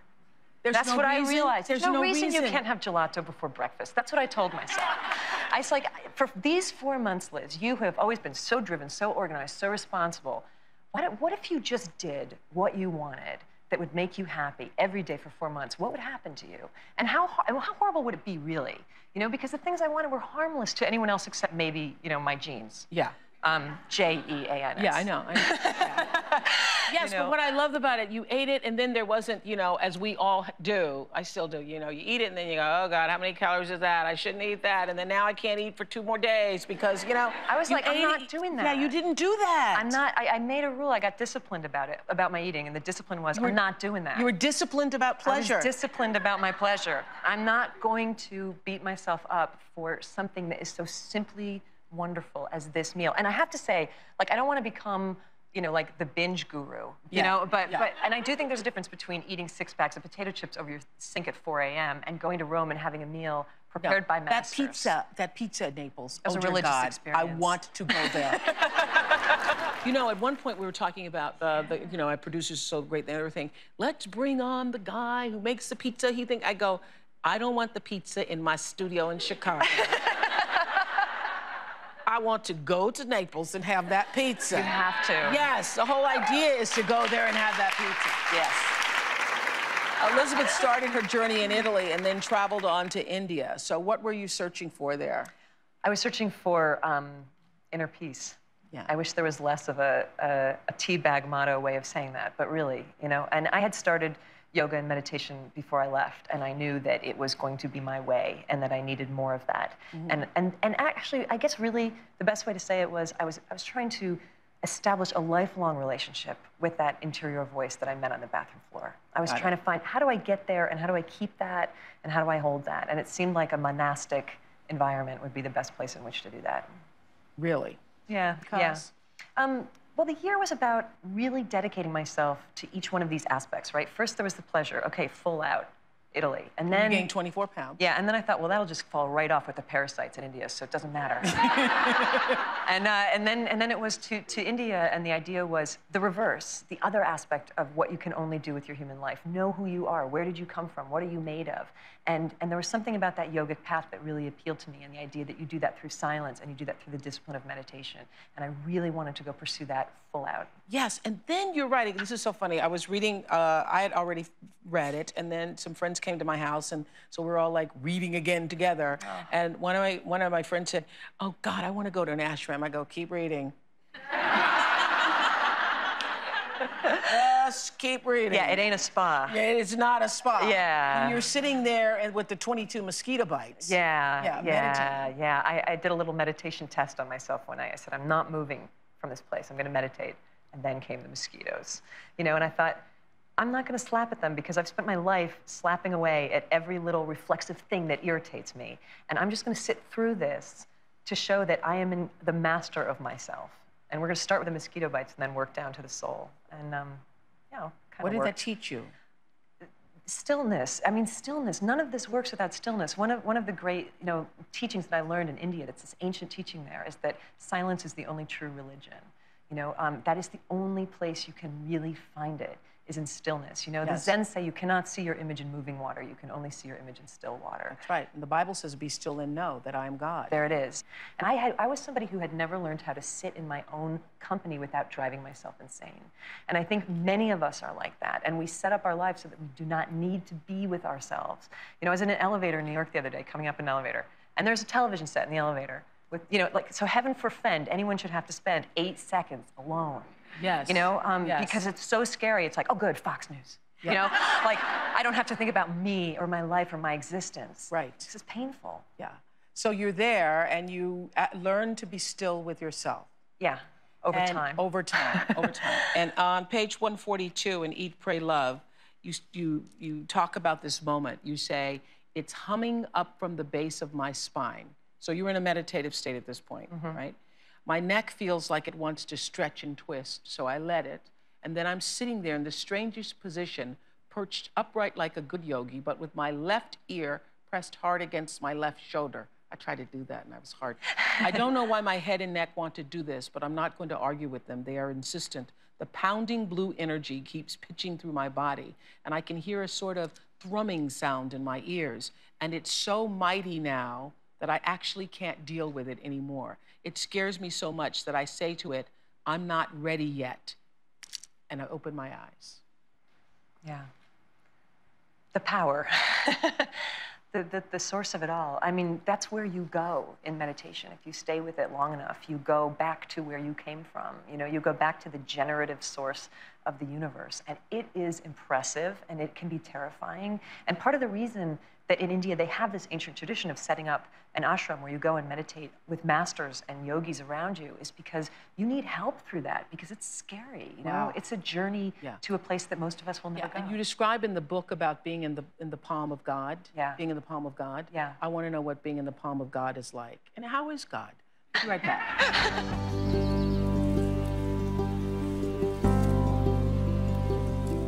Elizabeth Gilbert says that the #1 rule on a spiritual quest is to understand that everybody you meet is sent to you as a teacher.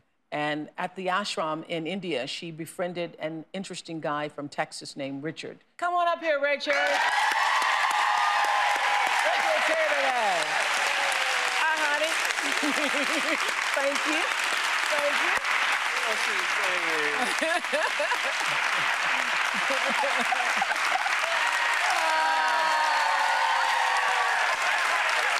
Wow. Doesn't he look just like you thought he would? He looks like I thought he would, but he's a little more cleaned up than I thought you would. He's all crumbed up. Yeah. So, thank you. Tell us what you were doing at an ashram. I went to India to, I'd been meditating for some time, and I just wanted to go deeper within. And I wanted to find the quietest place that was most conducive for that.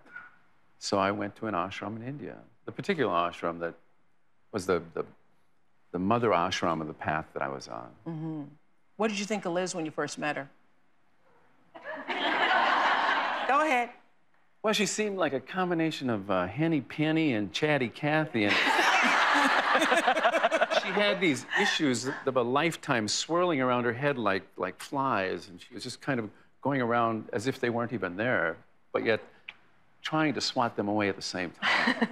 And I think you believe that she needed to have all of this going on to sort of have this kind of eruption, for herself. Exactly. It was the perfect thing to be happening to her, and it was the perfect time for it to be happening. The perfect place. For it to be happening. For it to be happening. Why'd you start calling her groceries? Well, even before I met her, I heard her eat. She really enjoyed her food, and she spoke to it as she ate. Like what? So I would hear this, chew, chew, chew, And I thought, this woman really enjoys her groceries. So I started calling her groceries. Yeah. What did you learn from Richard? Oh, what didn't I learn from Richard? Yeah. The main thing was that he took all these super esoteric, ancient Indian, yogic ideas, and he boiled them down into these simple Texas pragmatic, you know, sort of mantras for me that I could digest. You know, like the best thing of all, when he said to me, you know, I kept saying, I wish that I still had my ex-boyfriend. I wish he still loved me. I wish I had this. And he said, Groceries, babe, you got to stop wearing your wishbone where your backbone ought to be. I love that. I love that. You know, you can build your whole life on that line. You know, what are you, wishbone or backbone? Come on, step up to it. So did you ever find yourself meditating and find yourself in the palm of God, Richard? I've never had that kind of experience meditating. I have the more mundane milquetoast meditation experiences. I don't get the colors, the sounds, and the whirling and swirling. And it's never happened to you? No. No. And it doesn't have to, because each of us are complete beings, complete humans, complete lives. And what's appropriate for another person may not be appropriate for me. So I just quietly go on about my business. Tell me what that was like, being in the palm of God. It was very brief. It was also very eternal. It was as though the scales fell from my eyes and the openings of the universe were shown to me.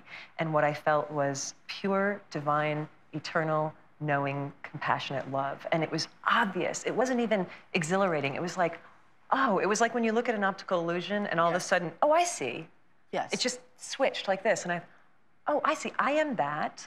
I come from that. That is what I am. And that is what everything is. And it seemed comic to me that you could ever not know that you could ever not operate from that place, that you could ever not see that in anyone that you were with. And it was so wonderful. And then it was the best feeling I've ever felt in my life. And then I thought, I want to hold on to this forever. And it went by. You know, like the minute you want to grab it and cling to it, it's gone. The minute I wish. The minute your wishbone comes back, it goes. Yeah, it goes. And what it sort of said as it went was, you can have this back once you realize you already have it, and you always had it, and you'll always have it. That's when you'll have it again, when you know that. But you can't have it by holding on to it. Have you felt that again? I don't think I have ever reached that position again, but I also haven't chased it. And I also feel like there's this great Japanese ancient poem that says, when I stand on the mountaintop, the world unfolds before me. When I walk through the marketplace, I carry the mountaintop under my robes. Once you've seen that, you get to take it with you in your mundane life, and you know, it's like in your pocket, you know this truth. Wow. And you don't have to know it from the place of experiencing it, just remember, and it's enough. So Richard is one of the few people in the book whose real name you really use. Yeah, Richard is Richard. Yeah, Richard's Richard. Richard, did you know that she was, writing this book at the time? I knew she was writing this book, but I didn't realize what that meant. I didn't realize talking to a writer who's writing a book is like talking to a reporter. Yeah. And things are being written down that I forgot I've said, or situations that I forgot about. Suddenly I read it in a book and I go, oh my God. It is a book. She was writing a book. She was writing a book. Coming up, Elizabeth's fairy tale love ending. We'll be back.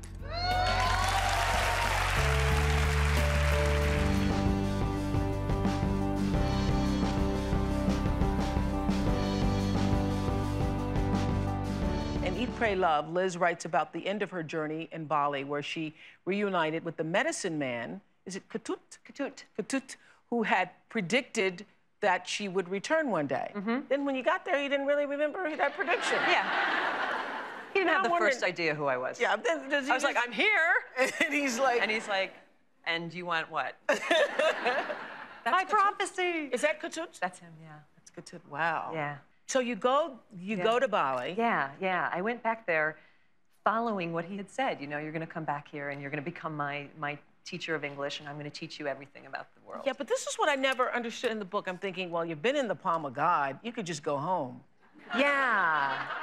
I wasn't done. You weren't done. I wasn't done. And the reason I wasn't done was because I did my 4 months of pleasure and I did my 4 months of devotion. And then I wanted to do 4 months where I learned how to integrate those and create a life where I had both of those in equal measure. And that's what they do in Bali better than anywhere else in the world. Really? Yeah. They have like all the joy and all the sort of beauty of Italy and all the depth and spirituality of India. And they do it seamlessly. And I thought, these people have a lesson that I want to learn. Yeah, up I love close. that. You know, I'd never even heard of that ritual of the babies not being able to put their feet on the ground until 6 months. Till 6 months. Yeah, yeah, because Yes. they're not human yet. Because they're not. They're still I just halfway love God. That. I love that. So you wouldn't put God on the floor. Yeah. You know, they revere their children so much. It's absolutely incredible. So I just went to Coututlier's house every day and sat at his feet. And this man who had really never left his porch in this very small village, in this very small island of Bali, just allowed me to become his little student for a while. And what did you learn sitting there at his feet? Two things. One was the specific meditation that he taught me. After all this sort of super esoteric study I had done in India, he said, why do they make it so complicated in India with the meditation? He said, I'll give you a meditation, the only thing you ever need to know, how to meditate, right now. Sit and smile. That was it. And he said, I said, that's it? He said, sit and smile. He said, even smile in your liver.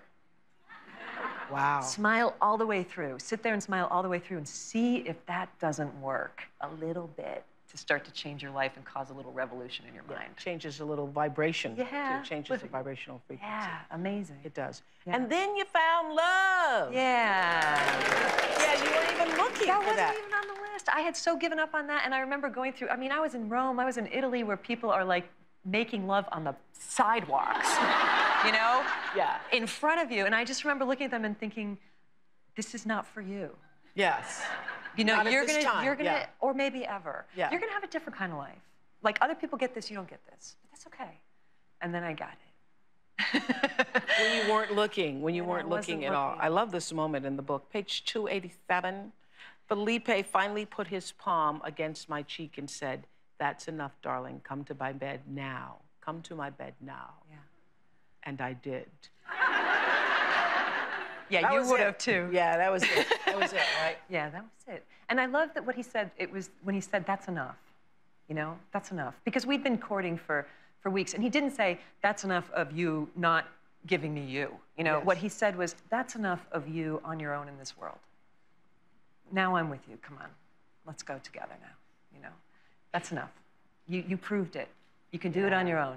And now you get to have that in me. So Yeah. let's go. I love the fact that your eyes are watering just talking about Yeah, it. because I love him. Yeah. And how is it? How's things? Things are so good. Wow. Things are so good. Yeah, that's us on our wedding day. On your wedding day.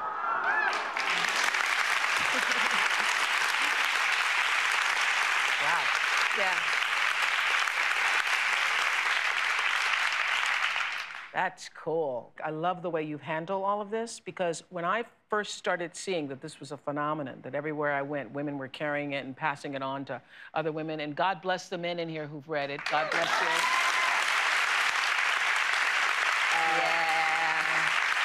Because it's not a journey that's exclusive to women, but so many women are really, you know, it struck a chord with all of us. And I said, the next thing that's going to happen, God bless Elizabeth, they're going to try to turn her into a guru. Everybody's going to want to know, can you help me? When they find Richard, it's going to be, Richard, tell me about my life. Can you help, can you help me? And one of our producers talked to you and said that Elizabeth said that people, you don't have to travel around the world for this to happen. Oh my God. What you need is a shift. Yeah, and that's available everywhere. And I just thought, well, she's got it. She knows. You got it together. You were in the palm and you remembered a few things God told you. Yes, because it's a shift in the way you look at your life. Yeah, and people have come to me and said, you know, how can I do what you did? And I'm like, well, first of all, you shouldn't do what I did. You know, like you don't need to go do exactly the things that I did. The only thing you need to do is ask yourself the questions I was asking myself. That's what you need to do. And if you listen to that, I guarantee that you'll get your own journey and it will not look like mine, although I do hope that it involves pizza. So Elizabeth has 3 daily rituals for anybody who wants to go on their own inner journey, not to follow hers, but to take it your own way. The first one is? Ask yourself every morning when you wake up with a journal, what do you really, really, really want? You have to say really, really, really 3 times or else you don't believe it. Yes. And answer really, it. Really, really want. And answer it truthfully and do it again the next day and the next and the next. Is it, what do I really, really, really want this day? What do I really, really, really want? That's enough. It will come. It might be today, it might be the long term, but you start there. Okay. Yeah, What do I really, really, really want? Yeah, because you can't set your journey if you don't know what you're for. I think that is so profound because when you ask most people, they all just say, well, I just want to be happy. But they don't even know how that is defined for them. Yeah, it's a good start. And that leads to the next thing that I've been doing since I got back as a way of holding on to my attainments. I started to write down at the end of every day the happiest moment of every day. And it's my happiness journal. And it's a way of reminding myself what really makes me happy and what doesn't. And you know, every day also has its crappiest moment of the day, but I decided not to keep a crappiest moment of the day journal. Yeah. I'll let that go, and I'll keep the happiest. So write down your happiest moment of the day. Yeah, and learn and study and look back and see what is it consistently. For me, what I've realized, it seems to have a lot to do with photosynthesis, a lot to do with sunlight. You know, so many of it is like I'm going to get my mail, and the sunlight hits my shoulders, and I think, oh, I'm alive. You know, and that's it. I mean, they're done. Happy moment of the day, finished. Now you can go do all your chores. You know, but you had it, and if you remember it, it's useful. Okay. Yeah. And always wonderful to go back. Yeah. I know, because I've kept the gratitude journal for years, and just, you know, really just the other day I was looking down through, it's so wonderful to look at all the things you've been grateful for. Yeah. Okay, now next. And the last one is to refine your mantra. Whatever you repeat constantly in your head is your mantra, whether you know it or not. And that is leading you on your way. So if you're repeating, I'm a moron, I'm an idiot, I'm a failure, I'm a jerk, I'm a loser, it's your mantra. You know, so decide whether that's working for you. And maybe it might be, if that's like your destination, or maybe it's not, and then maybe you might want to choose a different thing to try to say whenever you remember that you're thinking, which you're always doing. Wow. So change your mantra. Change it. Yeah. Don't get one. You already have one. Change it. You know what? My happiest moment of the day, I'm going to do that tonight. And my happiest moment of the day is going to be having this chance to talk to you. Thank you so much. That will be my happiest moment for the day. Coming up next, women everywhere embark on their own Eat, Pray, Love journeys and discover inner peace is no farther than your own backyard.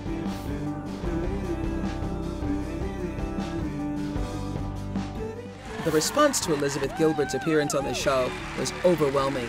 As you'll see, the enthusiasm was still running high when Elizabeth returned a few months later. Everybody in our entire audience read Eat, Pray, Love, and make their mistake. This is great.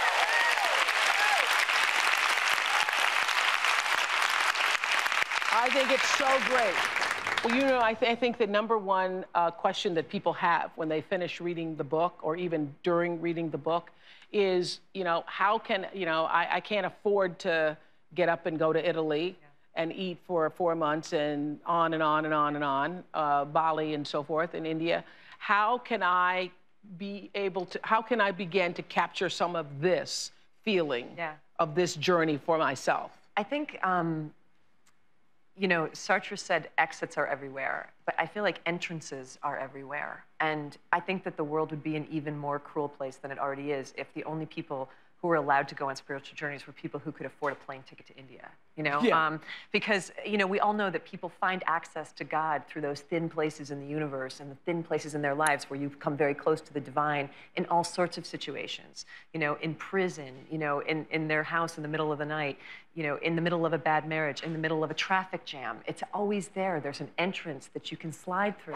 But for it, I really do feel like the one non-negotiable thing that you need is to be able to find a tiny little corner of your life, of your day, of stillness, where you can begin to ask yourself those burning, essential questions of your life. Who am I? Where did I come from? Where am I going? What am I here for?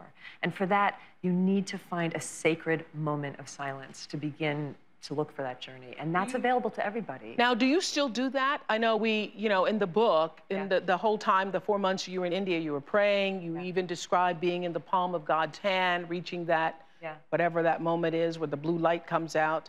Often the people have to like you know, get hit by a car to feel. You experience that. Do you still do that? Do you still meditate now? I would so love to tell you that I get up every day at 4 o'clock in the morning, just like I did in the ashram, and I begin my day with an hour-and-a-half meditation, but I don't. I live in New Jersey. You know what I mean? Like, I don't live in an ashram. You know what I mean? I live in this world, and there are times when I can do that, and there are days when I simply cannot. And one of the rules that I've sort of established for myself is If your spiritual journey becomes yet another thing you can add to the list of stuff that you beat yourself up about not being good enough at, it is not serving you. And so I refuse to get super rigid about the meditation practice. I do it more days than I don't do it. As long as I'm meditating more days than I don't meditate, I'm in the right path. And with both of those things, the farther I get from it, the more antsy I start to be, and the more I realize I need to go back there, and I have to just follow that as much as I can. Wow. I love that. I love you even more because you don't do it every day. If you'd said, yes, without fail, I have not missed a day, Oprah, yes. What kind of jerk would I be if without fail I had not missed a day of meditation ever? Yeah. You know what I mean? And I also just, there's lots of things I wish I did every day, you know? And there's only so many hours in a day. And so there are days when I just look at that meditation mat in the corner of my room and I just say, I'm gonna have to see you like Thursday. But I know you're there and we're coming back to each other, but it's not gonna happen today. So many of the women who are watching our show right now are the busiest women in the world who are taking care of their children inside the home and also trying to work outside the home, some just working inside the home with their children. How do you do this with kids? I don't know how to advise somebody who's got that many responsibilities, except to say, I do know that somehow people find the way in their lives when something is important and vital enough. You can drop other things. I mean, what I did with my life, one of the main things, was I went off on this spiritual journey because I started saying yes to everything. I protected my attainments on the spiritual journey when I came home by saying no to everything. No, I decline this invitation. No, I cannot do this project. No, I am not available. And those no's have built this wall around me where inside I have a little bit more time for myself. And I think building the wall of no's is kind of a good start. I think that's a really good point because for so many people who are thinking, what can I do? You can start today just taking the little step and the giant step of starting to say no to things that you really don't want to do. Or can't do. Or can't if you want to, be realistic about what you can and cannot do in one day, in one life. Eat, Pray, Love has changed my life and given me hope. I have 2 sons, 15 and 11, and I'm being pulled everywhere. Now I'm taking time for myself. I have a small walk-in closet, and I go in there with a glass of wine and listen to music, read magazines, or go through old photos. I sit back and I'm quiet. It gives me time to think and reflect. My boys know when I'm locked in that closet, don't bug me. The decisions I'm making now are things like whether to take a nap for an hour or just take a walk to center myself. Wow, that is great.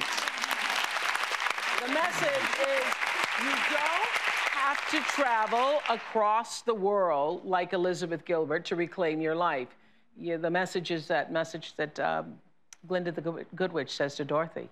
The end of The Wizard of Oz. You've always had it. You've always had it. It's remembering what you already knew. So Elizabeth is there to sort of jolt us out of our... Exactly. Yes. That's exactly what happened. I always had a closet, but I never felt free to tell anyone about it because they would think I'm nuts.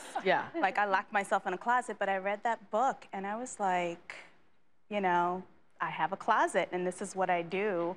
And it's, you know, it's so freeing because all my life, for me, all my life, it was about pleasing others and yes to everyone. And if you're okay, I'm okay. Until, you know, I was just about to have a breakdown. And then I read this book and it just completely changed the way, my interactions with different people and just saying, hey, no, I can't do this today. Or, you know, pushing back and really owning my own life. I don't care what anyone says, you know, this is my life. It's funny because if you take the word no and put it backwards, it's almost om. It's home. Yes. It's like almost, you know, the power of no, I think, is really important in women's lives, you know. I mean, we've all talked about this with our friends, but, you know, when do you stop bleeding out of yourself, you know, all of your energy to all those other people around you, and when do you go back to the well and, you know, bring it back in? I love that. What a great story.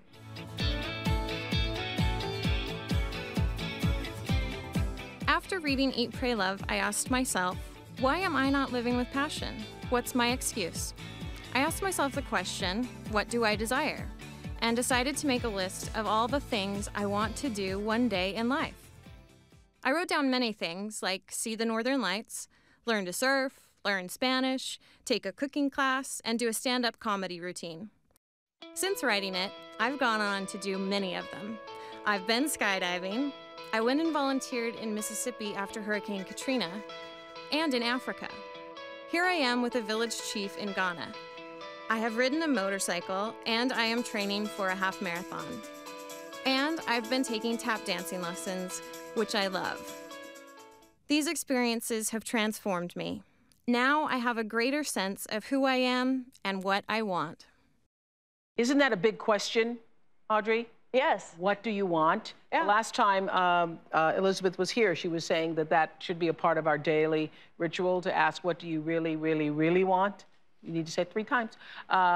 And so was that a hard question for you at first? Well, I think it was surprising because I had never really posed it to myself. I hadn't given myself that permission. But once I did, I sort of gave myself this limitless thing, like, well, let's think of things you might consider doing. Like, don't commit, just like let your imagination go free. And since that time, it's really been wonderful. I've sort of been reminded that when you discover the world around you, you also discover the world within you. Well, when's your book coming in? Okay.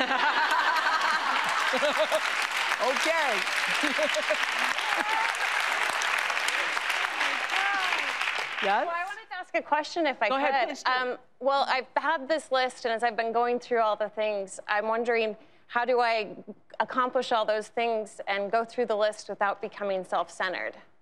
Oh, the whole selfishness question? A little bit, yeah. Okay, well, the first thing I want to say is somebody told me this the other day, that in Mandarin Chinese, they have 2 words for selfish.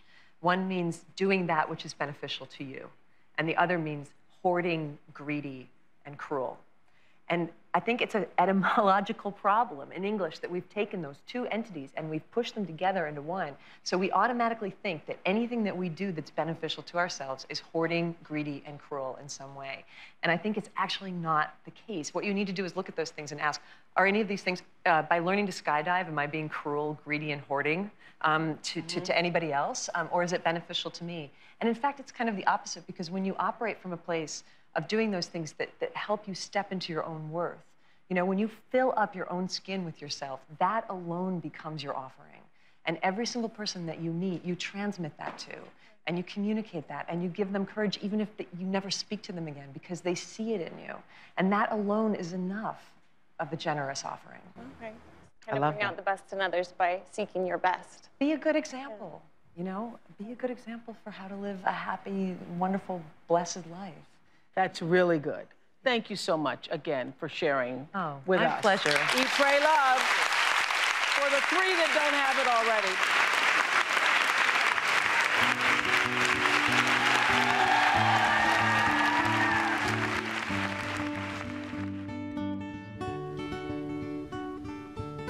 already. In today's breathing space, the turning of the seasons.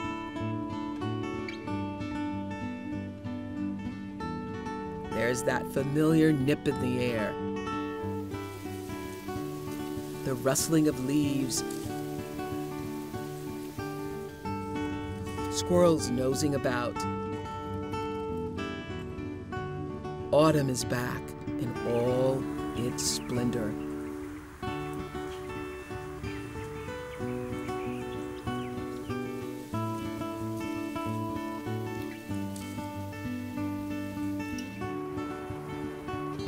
It's a powerful reminder that change can be beautiful.